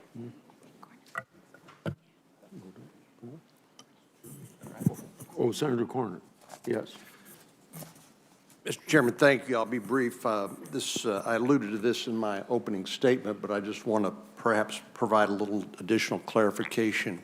Mr. Maley, the concern has to do with the respect to distilled spirits, in this case, Sotol. Apparently, this would also apply to other distilled spirits, but since this is a distilled spirit that comes from 22 different plant species that grow naturally on both sides of the U.S. and Mexico border, there is concern about U.S. recognition of Sotol as a distinctive product of Mexico, and whether it would contravene the purposes of 27 U.S.C. Section 205E, under which the Secretary of the Treasury is charged with developing regulations on packaging, marketing, branding, and labeling, as will prohibit deception of consumers with respect to distilled spirits products. Are you familiar with that issue? I believe that was the subject of a letter by the USTR. Again, I appreciate the chairman working with us on the report language to make sure that the congressional intent is upheld and that deception is avoided. But would you care to shed some light or thoughts on that? Certainly, Senator. Yes, there was a side letter that was signed with Mexico as part of the negotiation package, and we did agree to initiate a review of 3 distilled spirits that are made in Mexico. But we did nothing to change the U.S. process for conducting that review. We have no obligation to any particular outcome from any of those reviews, and certainly will follow U.S. law practice, and that includes certainly an opportunity for public comment and participation. Thank you, Mr. Chairman. For those members of the committee who've never consumed Sotol, I would recommend it to them. Okay. Is it okay now to go to Senator Toomey? Senator Toomey. Thank you very much, Mr. Chairman and colleagues on the committee. I'll be very brief. I would just like to engage in a brief colloquy to determine if the chairman and the ranking member agree that the absence of a markup should not be considered a precedent for how we and this committee will deal with future trade agreements under TPA. Well, TPA prohibits amendments and does not require a mock markup. Mock markups are optional. They can be an important tool for Congress to share its views with the executive branch. To fulfill its purposes, a mock markup has to happen before the introduction of a bill. We're obviously well past that now. Congress has shared its views on USMCA for over a year. Critically, this administration has acted in response by implementing bipartisan feedback into the bill. In this very unique situation, there was no time for a mock markup. These unique circumstances should not be considered precedent for future FTA considerations, but we have weighed in formally through hearings and informally through meetings with the administration for over the year. Now we should proceed to deliver on USMCA, which is indisputably valuable to the American people. Senator White. Senator Toomey, I largely agree with the chairman on this, and I would only add that I think mock markups are a valuable part of the process, and I am committed to more mock markups in the future. Now I would like to have the roll call. Would the clerk call the roll? Mr. Crapo. Grable. Aye. Mr. Crapo, aye. Mr. Roberts. Aye. Mr. Roberts, aye. Mr. Enzi. Mr. Enzi, aye. Mr. Cornyn. Mr. Cornyn, aye. Mr. Thune. Mr. Thune, aye. Mr. Burr. Okay, I guess Burr doesn't have a proxy. Oh, aye by proxy. Mr. Burr, aye by proxy. Mr. Portman. Aye. Mr. Portman, aye. Mr. Toomey. No. Mr. Toomey, no. Mr. Scott. Aye. Mr. Scott, aye. Mr. Cassidy. Yeah. Mr. Cassidy, no. Mr. Langford. Aye. Mr. Langford, aye. Mr. Daines. Aye. Mr. Daines, aye. Mr. Young. Aye. Mr. Young, aye. Mr. Sass. Aye. Mr. Sass, aye. Mr. Wyden? Aye. Mr. Wyden, aye. Mr. Stabenow? Ms. Stabenow, aye. Ms. Cantwell? Ms. Cantwell, aye. Mr. Menendez? Mr. Menendez, aye. Mr. Carper? Mr. Carper, aye. Mr. Carden? Aye by proxy. Mr. Carden, aye by proxy. Mr. Brown? Mr. Brown, aye. Mr. Bennett? Mr. Bennett, aye. Mr. Casey? Mr. Casey, aye. Mr. Warner? Mr. Warner, aye. Mr. Whitehouse? Mr. Whitehouse, no. Ms. Hessen? Ms. Hessen, aye. Ms. Cortez Masto? Ms. Cortez Masto, aye. Mr. Chairman? Aye. Chairman votes aye.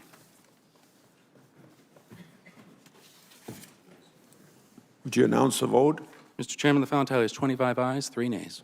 25 ayes, 3 nays. The bill is reported. I'd like to say thank you to some people. First of all, this is a big bipartisan vote, a reminder that when Congress works together in a bipartisan way, the American people greatly benefit. I want to thank my colleagues again for working with the Trump administration and me and Senator Wyden. I also want to thank members of my Finance Committee trade staff for their very, very hard work. Ranking Member Wyden and his staff have worked with me through this whole process, and I'm grateful for that cooperation as well. I look forward to a vote on the Senate floor, hopefully soon for final passage. Meeting adjourned.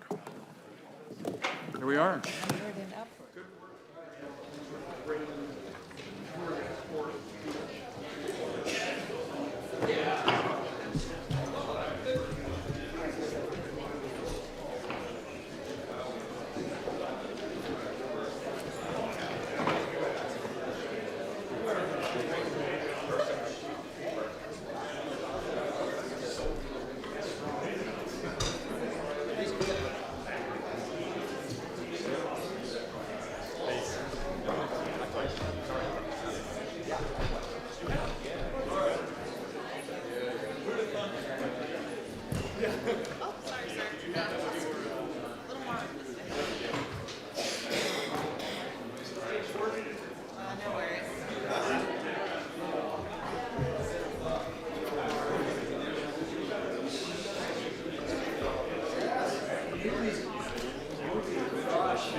Give me the mic, hold on. 1, 2, 3, 4, 5, 6, 7, 8, 9, 10. I hear you. 1, 2, 3, 4, 5, 6, 7, 8, 9, 10. 1, 2, 3, 4, 5, 6. I think it might be bright enough. Hey, look, there's my I wife. don't think you need the light. Where the hell is it? So still working me to back in here? Yeah, you're good. All right. I got a wire. Christine, let me slap this up here. You want to get, you're going to need to get in the front. I think we do. Thank you. All right.